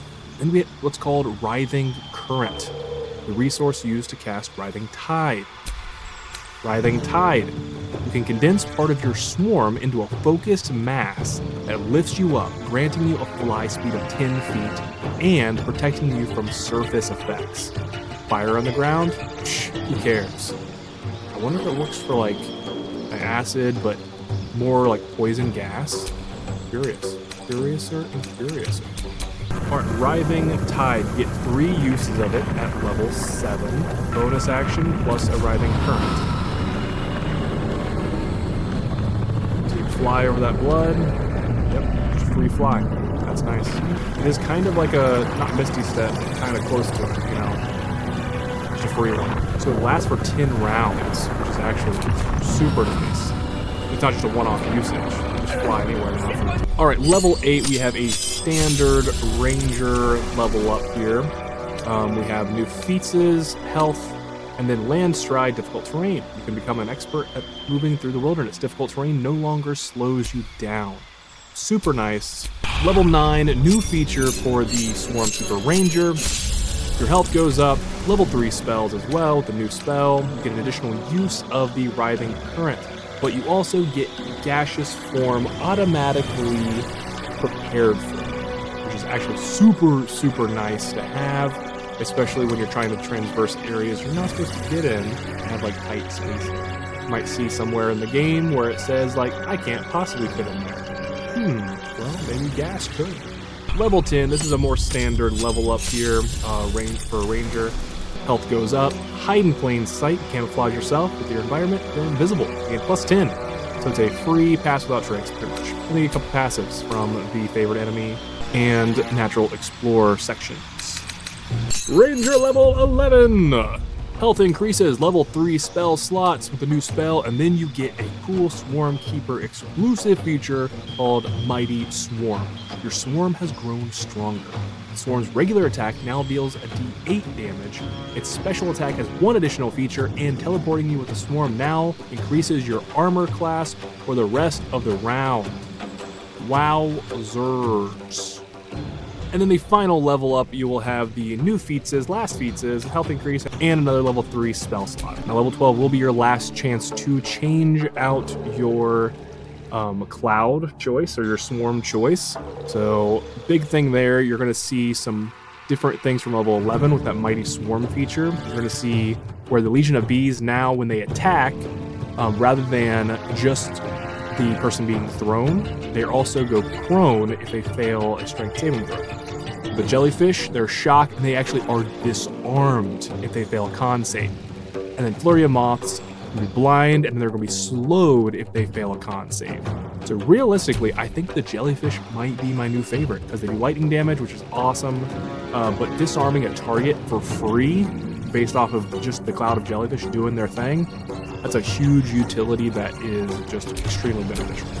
Now, would I recommend the Swarmkeeper Ranger? Yes, I think it's a very fun Ranger subclass. Rangers in general are pretty fun in this game, so I think having the utility of flying around, not only from your Rising Tide, but having a nice range Ranger specifically, not up and close, and push stuff, things like that, is a huge boon to the class. Very, very fun class, especially if you like some distance shots, and there's some really nice builds in this game. So I think it'll be a good one, a good fun one to play. Nice to have as an additional person in your party. I don't know if I'd play him as a main character, but I'd definitely turn a Starian or somebody like that into one of these, and it'd be nice. On to the next one. All right, we have the largest rogue we've ever seen. An orc rogue with purple hair. So random character creator. Look at the twirl. All right, we're checking out the Swashbuckler Rogue. Very, very good subclass outside of Baldur's Gate 3 at least, especially if you want to solo all your enemies. We will not choose this until level 3, so at Rogue 2, we're going to have standard health increase plus cunning action, where you can hide, dash, and disengage as a bonus action. Not normal in other classes. Rogue level 3 specialization, the Swashbuckler. At level 3, at Rogue level 3, we get our health increase, our specialization selected for that Swashbuckler, and we get 2 features that are exclusive to the Swashbuckler. Fancy footwork. If you make a melee attack against a target, the target can't make opportunity attacks against you for the rest of your turn. Get in, get out, do the stabs, get out before your head gets crushed like that one guy in Game of Thrones. And then we have Rakish Audacity. You gain a +2 bonus to initiative rolls. This scales with your rogue level. You no longer need advantage to trigger sneak attack as long as you are within 5 feet of the target and don't have disadvantage. That means you're getting sneak attack every turn, no matter what. That's what that means. Once per turn. No matter what, you're getting sneak attack. Overpowered ability. Right there. Automatic win. You're going to be playing this. If you're going to play a rogue, this is what to do. If you want to just dip into rogue for up to level 5 for evasion, stuff like that, do this one. I'm just saying. This or Thief. One of the two. You need the bonus actions, do it, but this is so good, especially if you're going to be soloing and going and fighting alone. Rogue level 4. Additional things here. We got feat picks. We got health increase. We get some dirty old bag of tricks, boy. We get Dirty Trick, Flick of the Wrist. Flick your weapon at a target and possibly disarm them. Gain advantage on your next attack. Very nice. Takes a bonus action to do so. Also get Sand Toss. Pocket Sand. Toss a handful of sand at your enemy and possibly blind them. Gain advantage on your next attack. We also get Dirty Trick, Vicious Mockery. Insult a creature. Disadvantage on the next attack roll. Gain advantage on your next attack. Charisma is the spell casting modifier. for this. So unlike me, who did not read that, make sure instead of intelligence, use charisma. I was thinking of Arcane Trickster, it uses intelligence. I thought this one did too. This is based off of being a charismatic swashbuckler. I'm an idiot. Don't be mean. Make sure you have charisma. I have an 8. This is nonsense. So with your dirty tricks here, there are no uses besides your bonus action. So you can just do these every turn. You can do one every turn. If you could dip into also Thief and get 2 bonus actions, oh, that'd be so nice. We can't. So Santos, you just be like, oh, I'm gonna Santos. Oh, Pocket Sand! I murdered her. I did not mean to murder her. That was Pocket Sand. It wasn't Pocket Acid. I'm so sorry. But Pocket Sand. Look at the wrist. Look at that stance. Look at that stance. Oh, that's nasty. Flick of the wrist, just a little pop, a little riposte, a little panache, some would say. Okay. Weapon dropped too. She dropped it back there. Oh, see the weapon drop? We got Vicious Mockery. Can't be an ally. Oh, who knew? Can't call your ally whatever.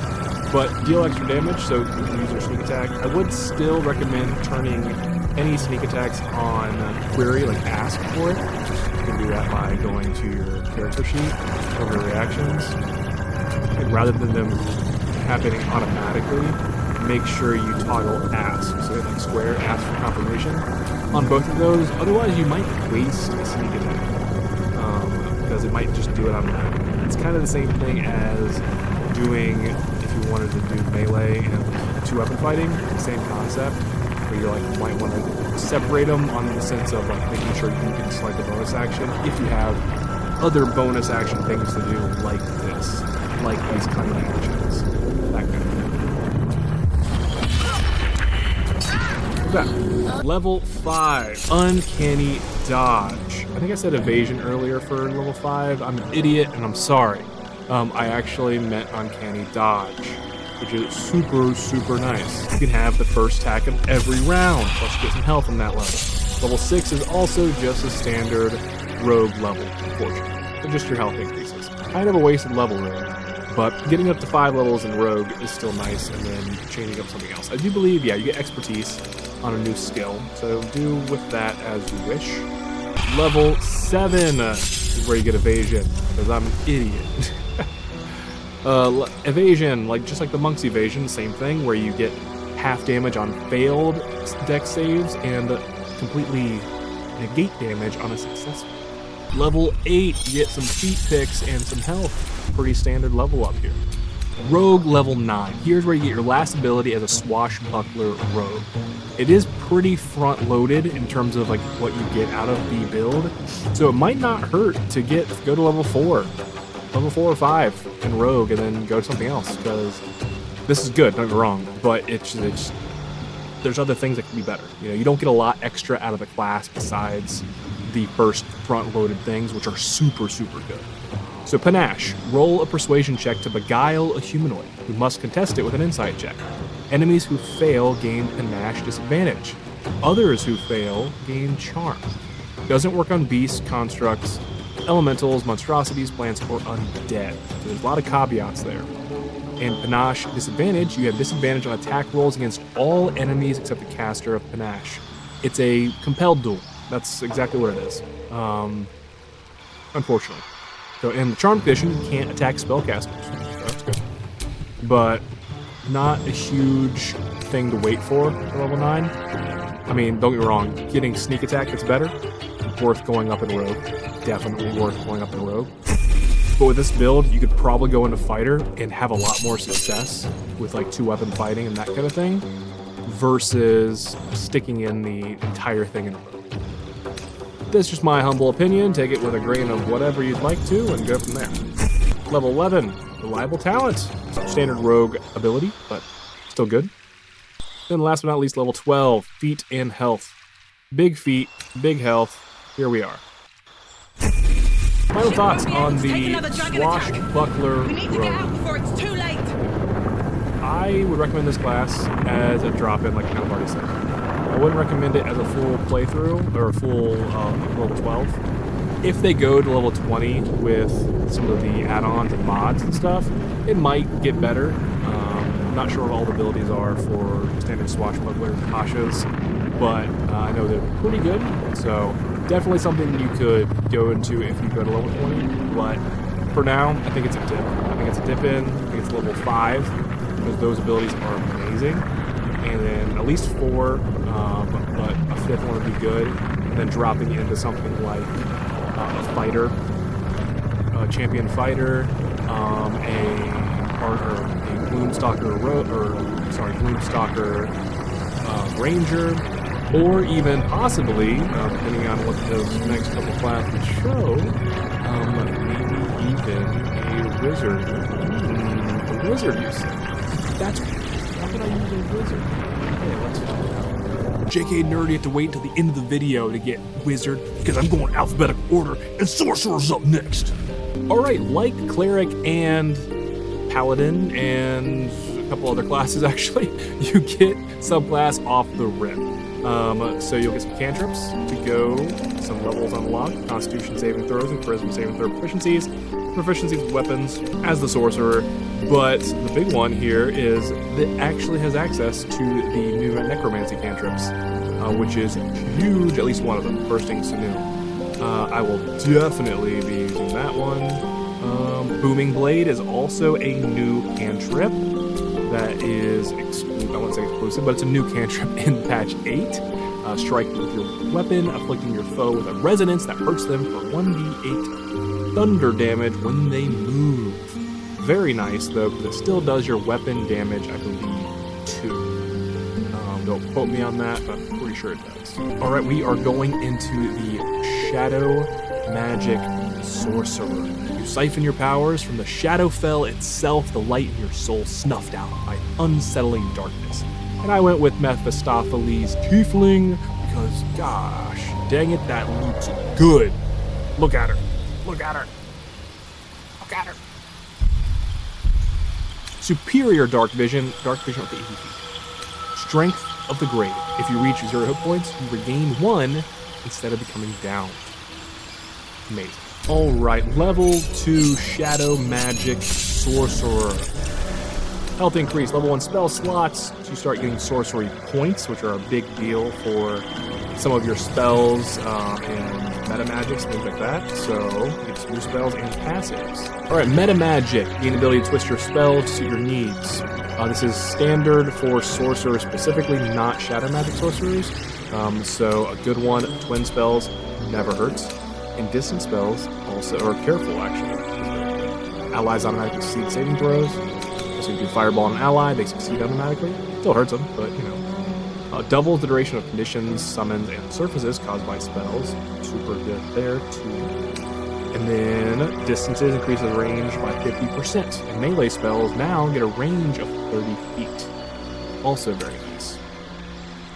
Already off the rip here, I do think that Shadow Magic Sorcerer and Death Domain Cleric would be very, very nice. With the exception of the Wisdom and Charisma battling each other for supremacy in your stats, I think it would go really well. So Sorcerer level 3. Here is where you get health increase, level 1 and 2 spells. Sorcery points go up by 1, you get a new spell, passive in your meta magic, and you get some darkness abilities. So you can get the spell darkness, which is always, or can be cast at will, the level 2 spell slot. And then Eyes of Darkness, you can use 2 sorcery points to also cast darkness. But the caveat is the caster can see normally in this darkness, both magical and non-magical, to a distance of 83 feet. What? That's crazy. What a good evocation. When you get here, quicken spell.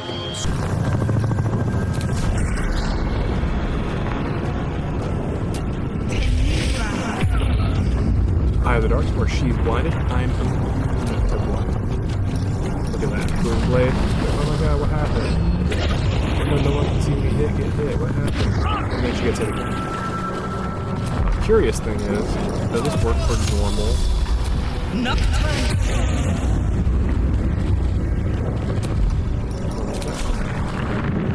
So, not that. It is only, you don't get to see through any magical darkness. It is only the Eye of the Darkness, which uses your sorcery points specifically. You do have to keep that in mind. Alright, level 4, we got new feat. Do this. Health increase. Level 2 spells. Another sorcery point, another cantrip, and another spell. At level 5, health increases. You get level 3 spells, another sorcery point, and a new spell. Alright, level 6, we get some new shadow magic features. A health increase, level 3 spell slot unlocked, cool sorcery points, standard stuff for sorcerers, new spell, but then you get the Hound of Ill Omen. Summon forth a creature of darkness with 3 sorcery points. Shadow Mastiff comes out, 33 health, 16 AC, 50 foot of movement. Takes a bonus action to do, which is absolutely massive. Alright, let's see what this good boy does. Come here, good boy. Let's freaking go. Look at that unit. Oh my god. He's adorable. He is Scratch. What? Super Demon Scratch. Oh my god, I love him so much. Changing my my Dirge playthrough, changing this to a Shadow Magic. It's a Draconic Sorcerer right now. Yep, not happening anymore. This is the move right there. Oh, that is so good. It's gonna look at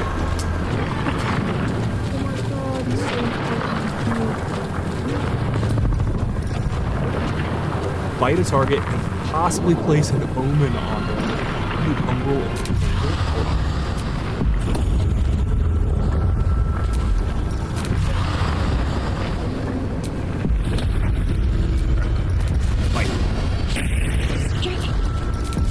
To make an enemy.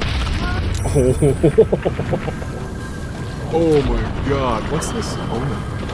Hound's Omen, a dark omen that can be of acid, cold, fire, lightning, poison, or thunder. When damage of that type is dealt to the affected entity, the owner of the Hound regains 1 sorcerer point.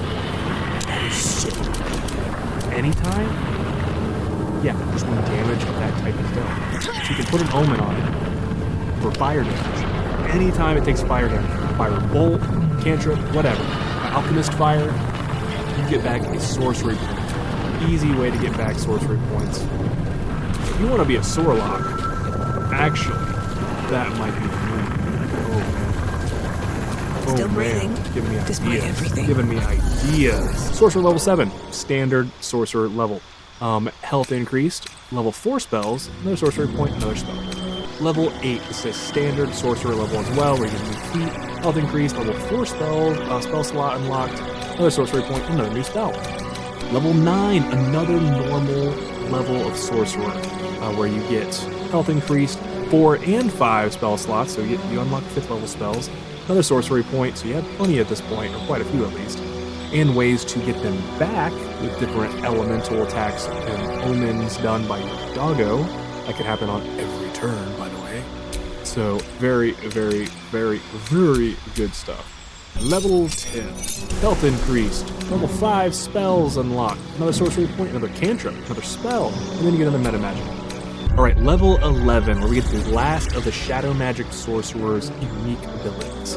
Health increase, level 6 spells unlocked, sorcery point, new spell, Shadow Walk. Bonus action, just like a standard Misty Step, but you teleport into the shadows. Next spell you cast that turn will benefit from distant spell without costing any sorcery points. And this doesn't seem to be like a once a day type of thing.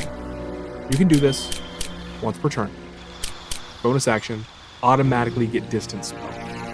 And 12th level sorcerer, standard sorcerer level, new feats, last feats, health increase, sorcery point, new spell. Now something I wonder actually is, can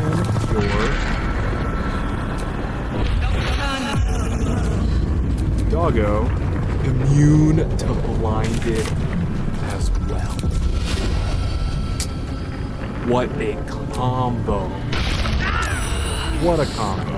Oh my goodness. This is so good. Here's my final thoughts. 6 levels of Sorcerer, Shadow Magic Sorcerer. Definitely. Alright, at least. go to full 12, no problem. That's still good overall. Still have huge spells you can do. You get Call Light, or Chain Lightning, sorry. You get the Shadow Walk, which is an amazing ability by itself at level 11. So it's definitely worth going through the entirety of the 12 levels.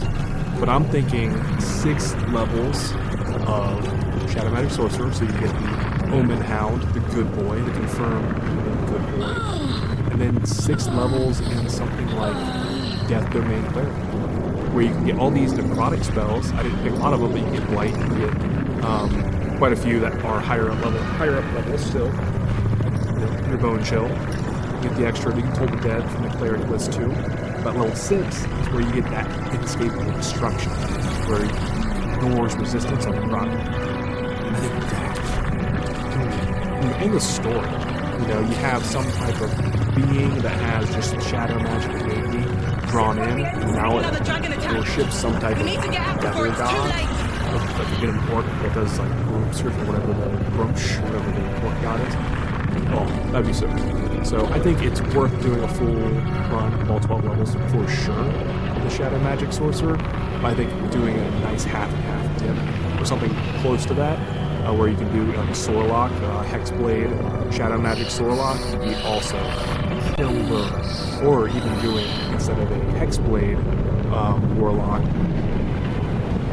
you actually go into a Paladin. So you do like a Sorcerer, where you go Paladin, but make that Paladin Oathbreaker. 6 levels of Oathbreaker Paladin, 6 levels of Sorcerer Shadow Magic. So you get the Confirmed Good Boy, get all this good stuff. I think that's a bit. Alright, again, I sincerely apologize for the audio issue for the first part of this video. Wasn't expected, and I did not think the game was being that loud. It didn't look like it on my screen, so I just didn't find it until the edit, and yeah, I'm so sorry. But the last 2 classes should be fine. We actually have the Warlock up next. The Warlock is pretty unique. It does start as well with getting its subclass, just like the Sorcerer and Cleric. Off the rip, you can get access to a few different cantrips. Eldritch Blast is the bread and butter for all Warlocks. And the cool thing is, you actually get access to the new cantrips, at least a couple of them. You get Toll the Dead, you can get access to, and Booming Blade. Both very good options. I'm going to go Booming Blade on this guy. Hexblade is the new subclass in patch 8. Hexblade Warlock. So freaking good, man. You start out with a Bind Hexed weapon.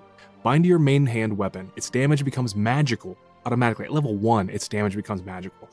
You cannot drop or throw it, and you become proficient with it if you weren't already. So you automatically become proficient with any weapon you're not proficient with. When you attack with this weapon, there is a chance that Hexblade's curse will be applied to the target automatically. That is huge. You can only have one packed weapon at any time, and instead of strength or dex, it uses your charisma modifier. So you don't even need to go to a strength build or a dex build specifically, with the exception of wanting to get a better AC. And this weapon returns to its previous state if you're more than 5 feet away from it for more than 10 rounds. So if they make you disarm it and then they throw it, I'm not sure how anyone does that, but if they do, then you'll have to rebind it. But Hexblade's curse is so good. Curse a target. Your damage rolls against the target gain a bonus equal to your proficiency bonus, so it scales with you. The number you need to roll a critical hit while attacking the target is also reduced by 1. So instead of a nat 20, you need a 19. And there are builds where you can actually get better criticals than that. So you can get an 18. There are items that help with that. You can get a 17. You can pretty much crit 30% of the time. If the target dies, you gain 4 hit points, and it lasts 10 turns. And down the road, you might be able to swap the target after it dies, like Hunter's Mark. Ooh. And the cool thing about this is the class action, so you don't have any concentration on this like you would with Hunter's Mark. Which is kind of a cool thing to see. You get access to a couple spells at the beginning, and then Hex Warrior. Gain proficiency with medium armor, shields, and martial weapons. And the spells you get access to are very good. Shield is almost a guarantee to go to. Hex is really good. You can hex people and then Hexblade curse them as well, so you can deal additional damage that way. And then I like Wrathful Smite, very solid because you can frighten the target. It will get disadvantage on ability checks and attack rolls. Hellish Rebuke, super, super good. Armor of Agathis is definitely a good one to have down the road too, because it'll scale. But yeah, let's get to the nitty gritty here and see what else the Hexblade has to offer. I love these generations, these random generators. Like, what kind of hair is this? What is this blue? Is it silver? I don't know what it is. So big thing you guys want to do here before you enter battle is making sure your binded hexed weapon happens, because you can't do it while you're in battle. It just binds to whatever weapon you already are using, and you go from there. All right, Warlock level 2. The Hexblade Warlock, baby. One thing I did not mention in the first part of the level was actually the Shield and Wrathful Smite are an expanded spell list option unique to the Hexblade that a Warlock doesn't typically get. Most Warlocks tend to be range spellcasters of some sort. So the Hexblade being the patron of this particular Warlock means you're kind of going to be up in the nitty gritty. I know, like, the Fiend patron that Will is, spoilers, sorry, he tends to also be up front, but the Hexblade is just a different animal, I feel like, comparatively. All right, with the Warlock level 2, your health's going to increase, you get a Warlock spell slot gained, 2 passives that are going to be your Eldritch Invocations, and 2 new spells. All right, Eldritch Invocations are the name of the Warlock game. Every Warlock gets access to Eldritch Invocations, right? So in your study of the occult lore, about said Ulcate, that's wrong, you have unearthed Eldritch Invocations, fragments of forbidden knowledge that imbue you with an abiding magical prowess. Agonizing Blast, Eldritch Blast, you can add your Charisma modifier to this, to the damage, so you don't typically get to add extra damage to cantrips. So doing that to your Eldritch Blast is a huge benefit, especially if you need to be ranged for some reason, like there's an area of effect or some kind of trap you're putting up, something like that. I like that one a lot. Armor of Shadows, very nice if you're going to be dumping Dex or something like that too, or you're just want to be a Dex build where you don't want to put armor on. You can have Mage Armor on without expending spell slot. Beast Speech gives you speak with animals without expending a spell slot. Super nice, especially if you're going for that frontline Charisma build. Beguiling Influence, you invoke your patron's Bewitching Charm and gain proficiency in Deception and Persuasion. Devil's Sight, super, super good.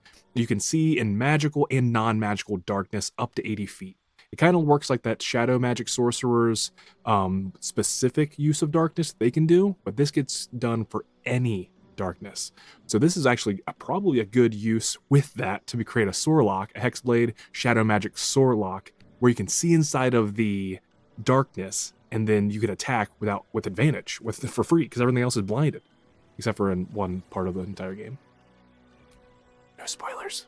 Fiendish Vigor, you gain false life on yourself at will as a level 1 spell slot without expending the spell slot. So you get 7 temporary hit points at any time, which is kind of nice, but I think it kind of falls off pretty quick. Mask of Many Faces, you can cast Disguise Self at will without expending a spell slot. If you have that helmet that came with the pre-order bonus or the deluxe edition, you don't need this one. You can just use that helmet, and it's cool. One with Shadows, you learn how to cast One with Shadows. What's One with Shadows, you might ask? Vanish into the darkness and become invisible, as long as you stand still. I mean, cool. Repelling Blast. When you hit a creature with Eldritch Blast, you can push the creature up to 15 feet away. Yeet dudes off of cliffs. Super good. Very nice to have, I will admit. And finally, Thief of 5 Fates. Once per long rest, you can cast Bane using a Warlock spell slot. Bane targets up to 3 creatures. They receive a d4 penalty to attack rolls and saving throws. Opposite of Bless, Bane, but very good, with the exception of having to use a Warlock spell slot. Those scale pretty quickly to be pretty strong for stronger spells. I think that's kind of a bad usage, I'll be honest, of an Eldritch Invocation. And you can have other folks in your party, unless you're doing a solo campaign. You can have other folks in your party that have Bane if you really want it.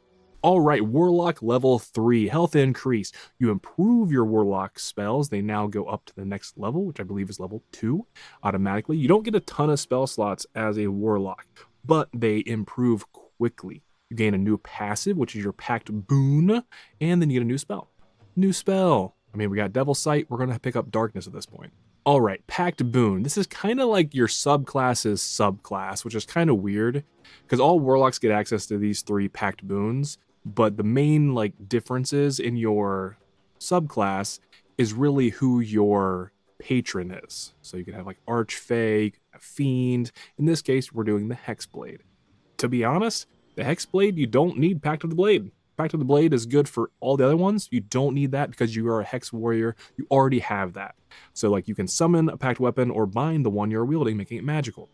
Well, if you already have Hexblade bind done, this is useless. It's literally double dipping, and even says Hexblade Warlocks who already have bind Hex weapon do not gain this bind.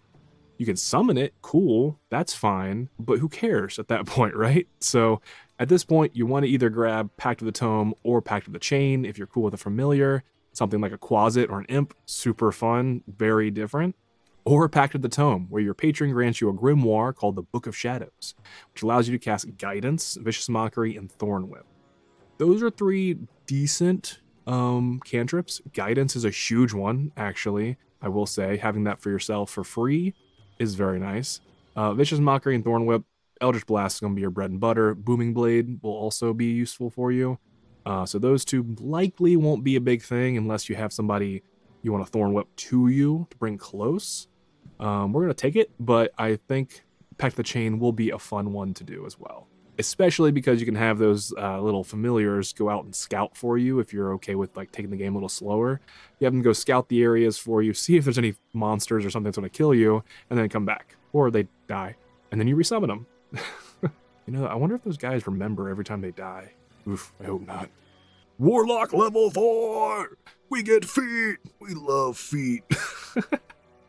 New feat, health increased, a new cantrip, new spell. Man, we have so many cantrips at this point. I'm just thinking about that. With Book of the Tome, you have 3, you get 2 off the beginning, and then now you get another one. There's so many options. Toll the Dead. Why not? Friends. Great one as long as you're not playing on Tactician or Honor mode. Found that out. In higher difficulty modes, the target might accuse you of enchanting them. That's something they don't tell you or didn't tell you until like this patch or the last patch. That was new, and I may have had something happen in the Grove after charming someone named Kaga. Don't do that. And then some really good spells you can get here too. You actually get expanded spell lists, so we have access to Blur, which is not normal for Warlocks, and then Branding Smite as well. It does radiant damage and prevents invisible. Super, super good. I think that is it for this level. Shadowblade also is a new one, I do believe. Weave a shadowy short sword in your hand that deals 2 to 16, 2d8 psychic damage. When you use the sword to attack a target that is in dim light or darkness, you make the attack roll with advantage. Darkness, Shadowblade, perfect combo. The Shadowblade can be unequipped and equipped again, but must remain on the spellcaster's person. I'm curious, actually. We're going to be curioso about something here. All right, let's get bi-curious here. We're going to throw out some darkness. Actually, we're going to pull up some darkness. Okay, we can see. She's blinded. We don't care about that, right? Shadowblade. It is equipped right now. Can we bind that weapon? Yes, we can. You can bind your Shadowblade. Oh, which gives you advantage on attacks rolls automatically when things... Oh, and it does more damage. 2d8. Dude, what a combo I didn't think about existing. You throw a Hexblade Curse on them too for funsies, and then you attack them in the face with your psychic damage. Oh my god. That will be absolutely disgusting. I'm in love. Oh, I'm in love with that right there. And that lasts until long rest. It takes one of your spell slots, sure, but I mean that combo, yes, it's like, oh man, you're out of spell slots, aren't you? That sucks. Oh man, I wish I had spell slots. And that's why we do short rest, guys. and that's why we do short rest. We get our spell slots back on short rest. So realistically, you have 2, 4, 6 roughly uses of your spell slots a day. And if you're doing something like that, where you're throwing darkness around, or you have scrolls of darkness, it's just going to be absolutely epic. All right, level 5 Hexblade Warlock. Health increase to start things out, and then a deepened pact. Pleased with your service, your otherworldly patron added new boons to the terms of your pact. Blade pact holders gain an extra attack with their pact weapon. The Pact of the Chains Familiar also gains an extra attack. Pact of the Tome Warlocks can cast Animate Dead. Haste, Call Lightning, once per long rest. Automatically have some extra access to pretty awesome spells, to be honest with you, that are all once per long rest. So you can do so many spells once per long rest now. Those are free. They don't cost spell slots. This is wonderful. I will say the Pact of the Chains Familiar getting extra attack is also kind of nice. You get extra Eldritch Invocation here and a new spell. All right, your new spells for level 5, your expanded spell list include Elemental Weapon, which we found out was a new spell. Previously, I think we were doing Paladin. We see that where you get extra bonuses to damage. Add that to your Shadow Blade. That will be just nasty. And then Blink. At the end of your turn, roll a d20 on 11 or higher. You vanish into the ethereal plane. Pretty good, especially if you're going to be up in combat. Putting that down, 10 turns, you could be back and forth between the two planes. Not a bad way to, be. All right, real quick caveat here. If you went Pact of the Chain, you will get an extra attack, which is huge for Hexblades. So kind of go with that with the Hexblade too. All right, with the Eldritch Invocations, you have access to a couple new ones. Mire the Mind. You can cast Slow with a Warlock spell slot. Not bad, not bad. And then Sign of Ill Omen. You can cast Bestow Curse with a Warlock spell slot. Both are spells you don't typically get access to, but they are pretty solid spells. I personally think they're not the greatest use of everything. I would go with either Mage Armor, or if you want to go with an Eldritch build, go with that Repelling Blast. All right, level 6 Hexblade Warlock. We got health increase. We have a new feature. We have Accursed Spectre. When you or an ally within 60 feet slay a creature that is afflicted with Hexblade's curse, you can raise an accursed specter that will fight alongside you for a short period of time. What is this? I can't wait to see this. And hey, you get a new spell.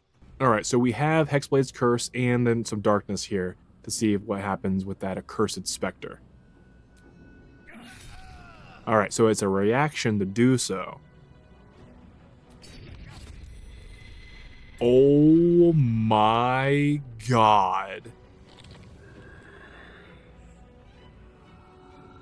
That is amazing. That's so unique. That is one of the most exclusive things I've actually seen on this game in terms of like summons and stuff like that. Oh, that is so sick. All right, we're going to see what this thing can do on its turn. End concentration. Let's do that. In the turn. All right. Oh, it does it automatically. It does. Say what? It just fights alongside you, but it does its own work automatically. Can you move around? No, it's immobile. Okay. Or I guess we can't tell it what to do. Interesting. Oh, that's so cool. But look at that. That is so freaking cool, man. Ah. All right, level 7 Warlock. We have some expanded spells to choose from. Our health increases, and we get another Eldritch Invocation. From these spells, we have Dominate Beast, Greater Invisibility, Phantasmal Killer, and Staggering Smite that aren't typical. The Staggering Smite seems nasty. Possibly stagger your target. It can't take reactions and is more likely to miss, but it does 2d8 plus 4 psychic damage because of our blade, but then does 4d6 additional psychic damage as a bonus action. Eldritch Invocations, we do have a few new ones here. A Book of Ancient Secrets. You can inscribe magical rituals in your Book of Shadows. Gain Ray of Sickness, Chromatic Orb, and Silence spells. You can cast these spells once per long rest, and they don't expend any spell slots. Just like the Tome of Knowledge from our Pact Boon. So we can have a bunch of additional spells that are free to use once per long rest. We have Call Lightning, we have Haste, Ray of Sickness, Chromatic Orb, Silence. Those are all great ones to have. Dreadford Word. Words. You can cast Confusion with a Warlock spell slot. I think these are just wasteful. I really do. Out of all the Eldritch invocations, these are just kind of wasteful because you only get one spell for one versus, hey, 3 spells up here. Yes, they're level 1 spells, but they're still good. And you get one spell, and they're not the most fantastic control spells there are, especially if you use something like Devil Sight inside of Darkness, because you can only concentrate on one thing at a time. And then Sculptor of Flesh. You can cast Polymorph with a Warlock spell slot. Polymorph's great, don't get me wrong, but you're going to get enough Confusion, Polymorph, just spell scrolls. You'll probably have a ton of them.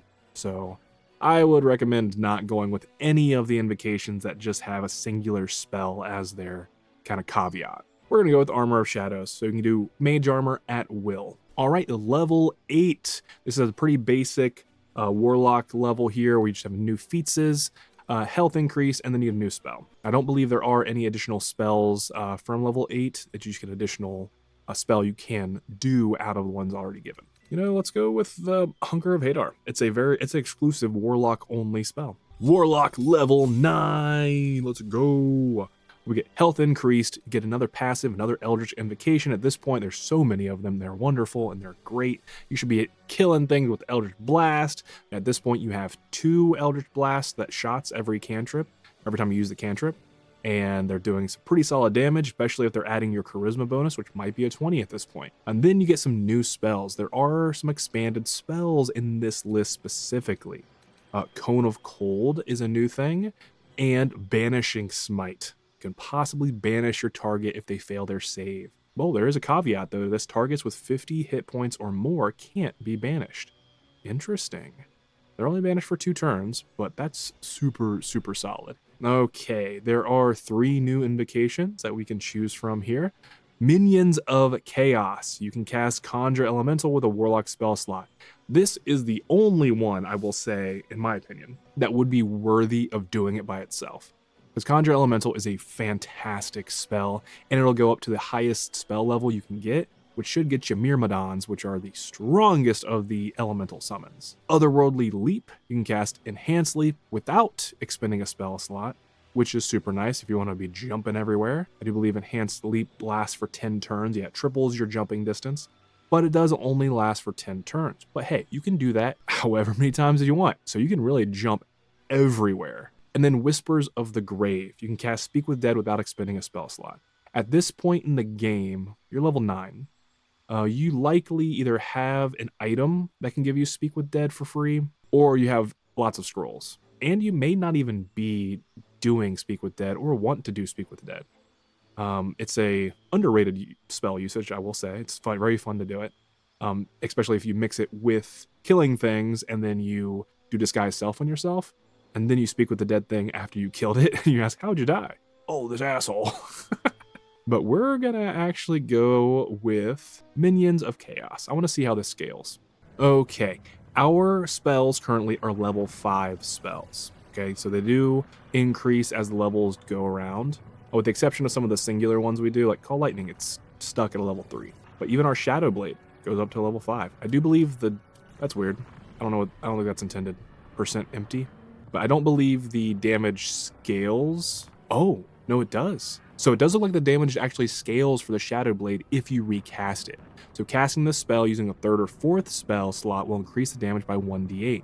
And then casting using a 5th or 6th by 2d8. So you can get up to a, 4d8, which is huge. 4d8 as the base damage, that's psychic damage. There's very few things that are resistant or straight up like immune to psychic damage specifically. Let's check out these summons.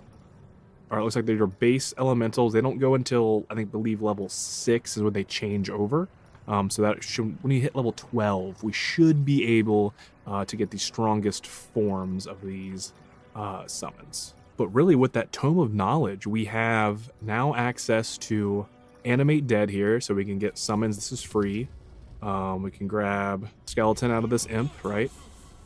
Cool, we got a Skeleton. Okay, we use a Conjure. Let's get a Earth Elemental because they're cool looking. Bam. All right, very sick. Now, question for you. If we throw down some darkness, they are blinded. Okay, well, that is sad. Can rebind our Shadow Blade and Hex Weapon here. So now the base attack here, that 9 to 37, that is wild. So that is the one thing, I guess, that doesn't matter is your charisma for that attack. So let's attack her real quick. Hey, Lizelle, what up? For 30. Right, that 30 here was hit for 30 damage. So no, okay, it does use your charisma modifier. So the attack roll was 19 plus 4 plus 5 proficiency and charisma. But it was 25 from 48 psychic, but you do get your charisma modifier added onto it. I didn't think you did, so that's awesome. Oh, she gonna die?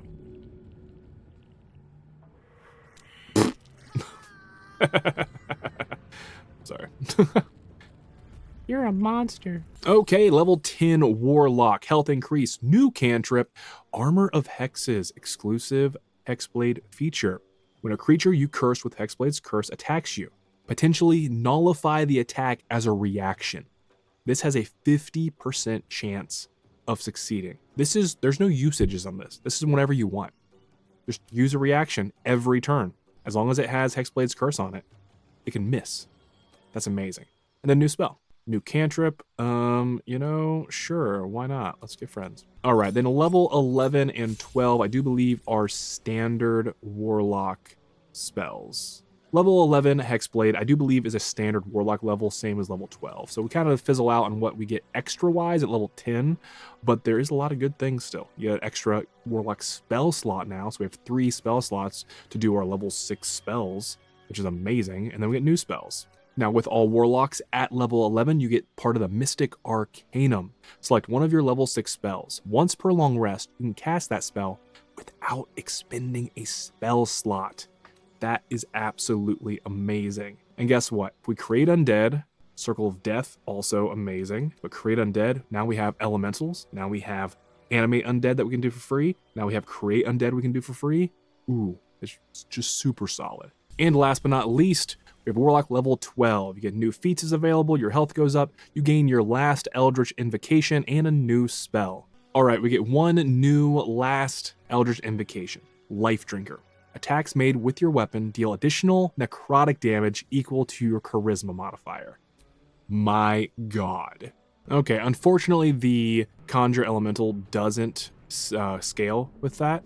It does stay at level 5. So that is the sad part. It doesn't go up to the Myrmidon level, which is level 6 for that spell. But it's still cool to be able to have one around. Now, create Undead that you can do for free without a spell slot usage. You get a sick Undead zombie. A mummy. That's absolutely amazing. This mummy has multi-attack, has Dreadful Glare. It can jump, it can dash, it has Rotting Fist, drive your fist into a foe and possibly afflict them with Mummy Rot for 10 turns. Mummy Rot. Your maximum hit points is reduced by 8. You cannot be healed. Oh my god. Oh, I just found my new build. A Necromancer kind of Hexblade. That's just disgusting. Now we got a squad here, right? That squad is terrifying. But our normal attacks now, if it has Hexblade Curse on it, and we attack it, 30 damage. Okay. Rolled kind of low. But let's see what it looked like. We did 9 necrotic damage with Life Drinker, and then 21, just 12 plus 5 plus 4 for the damage roll with Hexblade's Curse. You add your proficiency bonus to the damage. So good. So good. 48. Oh my, this build. All right. Final thoughts here. If you can't tell, I've already gushed over it. The Hexblade is so good. Now you can mix Hexblade with Paladin and it'd be super, super killer. I really think because you have kind of options for how you want to build your stats, Hexblade Death Cleric might be a good option too. Hexblade Shadow Magic Sorcerer, very good option. Really, it's a very, very good mix of class features that you can really dip probably 6 levels in. You can split it half and half. Or if you just want to go 4, I think that's totally reasonable too. And still get good amount of usage out of it, because we have that Shadow Blade pretty early on. So I think that's a pretty good option. I think level 4 is like the minimum you want to stick into it if you do multi-class, but yeah, this is very good work. I'm a big fan of the Hexblade. On to the next one! Alright, last one out of all of these subclasses coming in patch 8 on April 15th, 2025. The Bladesinger Wizard. We will be going human for this one, mainly for that mustache. Ooh, yeah. But also for some of the versatility that the human race actually gives. Some of the proficiencies with armor and versatility in skills are very good, and the Bladesinger is an interesting class, I do believe. Off the bat, we do notice some differences in the ability for cantrips. The wizard actually has access to Toll the Dead, which is very surprising. I know it's a necromancy cantrip. That tends to be based off of Cleric. So there are quite a few classes that get access to Toll the Dead now. And the Bursting Sinew, which we already know I love. It can also get Booming Blade. That's not bad. I'm going to do that one, actually. Okay, this is just a basic level of wizard to start. Nothing fancy from the Bladesinger class we get yet, because we have to actually choose our wizarding school of magic here at second level, I do believe. All right, level 2 wizard. We get to choose our specialization, which will be the Bladesinger. Health increase, level 1 spell slots unlocked, and the Blade Song Power, new resource that we get exclusively as the Bladesinger. We also get performance proficiency. So Bladesinger is almost constitution based, but it's not. But it's very interesting because your song and dance are how you attack as well. All right, training in war and song, exclusive feature of the Bladesinger. You gain proficiency with light armor and in the performance skill. You also gain proficiency with daggers, sickles, short swords, rapiers, scimitars, and long swords.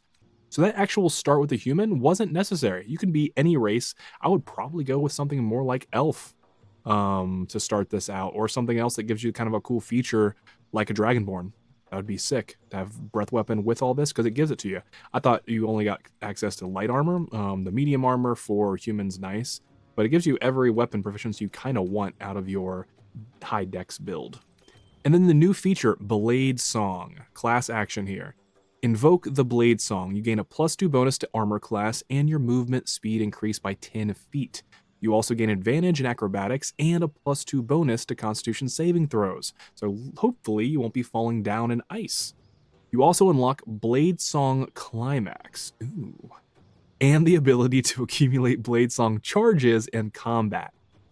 The caveats here, you can't wear medium or heavy armor or shields while blade singing. You must be wielding a dagger, longsword, rapier, scimitar, short sword, or sickle. So there are some caveats to what you can and cannot use here. And then a couple new spells. All right, Bladesinger's Weapon. Pick the blade-based weapon you'd like to use as your principal weapon, replacing your quarterstaff. You will be able to channel your magic through it during combat.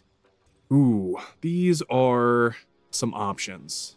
A longsword would be very solid. There are some wonderful short swords, rapiers, and daggers, actually, even. I'm going to go longsword. And then you also have the option to swap out some prepared spells. The cool thing about wizards, if you didn't know, you can take any scroll and actually learn the spell from it.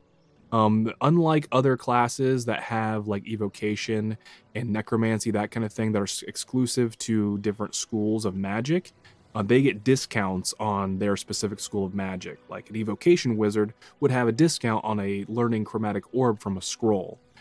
But a Bladesinger, unfortunately, you're going to have that access to be more melee combatant, but you're going to have to pay full price for every spell you try to buy or learn through a scroll or whatever. Okay, let's check out the Blade Song. All right, you glow while you're in Blade Song form. Oh. I think it was supposed to do something else, but didn't. So Blade Song Climax. Unleash the full damaging and healing effects of your Blade Song at once. Your Bladesong damage charges will harm enemies an additional 1d6 force damage, and your Bladesong healing charges will heal you and your allies an additional 1d6 hit points. Bladesong Climax.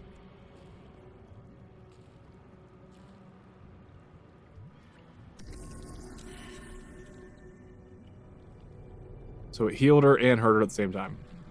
Interesting. Okay, so Bladesong. I feel like it's supposed to do something else. The animation has to be busted because I think there's something going on there. All right, level 3. Health increases. Level 1 and 2 spell slots. New spells. Who dis?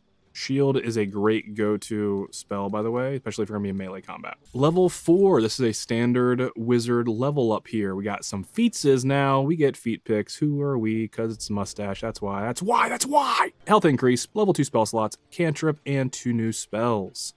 Every wizard gets 2 new spells every time they level up, which is pretty amazing.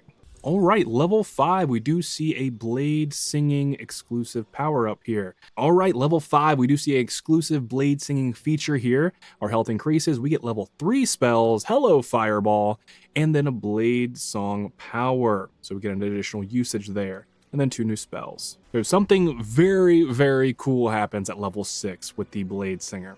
Our health increases, yes, we get additional spell slot at level 3, but we get an extra attack. Wizards don't get that. What is this? This is amazing. Oh my god. We get extra attackies. So the Bladesinging Wizard can smack around with its Bladesong many times, and then also get 2 new spells. So with our Bladesong on and Mage Armor, our current AC is set at 16. That doesn't make any sense. It should also go up with our song. Yeah, I think the Bladesinger is currently busted, so I hope they fix that with the patch, because it's not doing anything it's supposed to be doing. Hey, Booming Blade. Oh, so the weapon you choose, by the way, does base off of your standard weapon ability for that. So that is a kind of a key feature I did not pay attention to. So like the longsword does scale off of your strength. I thought it would actually scale off of your intelligence, like I believe it does in normal D&D. So I hope that's something they actually also fix, because that really makes the build dexterity reliant, or strength reliant, I guess. But you're likely gonna, since you can't use heavy armor or medium armor, you're gonna likely need to have your dex high to survive as a Bladesinger. So interesting. Caveats here, lots of caveats. All right, level 7 is a standard wizard level up here. Health increase, level 4 spells, and 2 new spells. You can get some minor elementals up in here and some ice storms for funsies. All right, level 8. We get more feet, baby. We are feetses. Health increases, level 4 spell slots, and 2 new spells. A very standard level 8 wizard level up. This is a new spell. Odaluk's Resilient Sphere. Encloses a target in a sphere of shimmering force, blocking all incoming damage and spell effects. The sphere reduces the target's movement speed by half, and also prevents it from casting spells. This is a giant hamster ball. We're going to test it on Lae'zel. Alright, giant hamster ball. That's exactly what it is. It needs to turn. If it turned, man, that would be wonderful. So there you go, Resilient Sphere. That's brand new. I love that cantrip. All right, level 9. Our Bladesong power increases to 4. So we have 4 uses of our Bladesong power. Health increases, level 4 and 5 spell slots, and some new spells. We get Conjure Elemental. We can finally get, heck yeah. Some great other spells include Fire Shield, Cone of Cold, Telekinesis. All very solid options. As a wizard, the biggest thing that your downfall is the amount of spells you can prepare versus what is in your spell book. You typically have way more spells than you can actually prepare, which is cool, but sucks when you actually need a certain one. So always prepare before battle. All right, wizard level 10, health increased, level 5 spell slot, and then we get an exclusive Bladesinger feature, Song of Defense. When you take damage during your Bladesong, you can expend a spell slot to subtract 5 damage per spell slot. That is huge for survivability and just being able to just slap things around while you're blade singing. Oh, that's so good. And get a new cantrip. All right, level 11 and level 12 seem to be very standard wizard levels. Health increase, level 6 spell slots unlocked, and new spells. Getting some Create Undead here. Arcane Gate, I believe, is a new spell as well. Create 2 linked teleportation portals for 10 turns. I gotta be more creative and figure out a way to use this. And then last but not least, level 12, new feat. The last of your feats you can possibly get out of every subclass here in this video. We all want those generous feat picks, don't we? That leather footage. If you're here, thank you. I love you. I don't know how you put up with me. Health increase and then 2 new spells. Disintegrate and Call Lightning, Chain Lightning are 2 wonderful, wonderful spells. Ooh, side note. If you use this Odaluk's Freezing Sphere, all right, there's an option to put that sphere in your pocket. Don't. Because it's going to explode. And when it explodes, you might be underwater inside of a submarine. And then everyone hates you, and they die. It's really sad.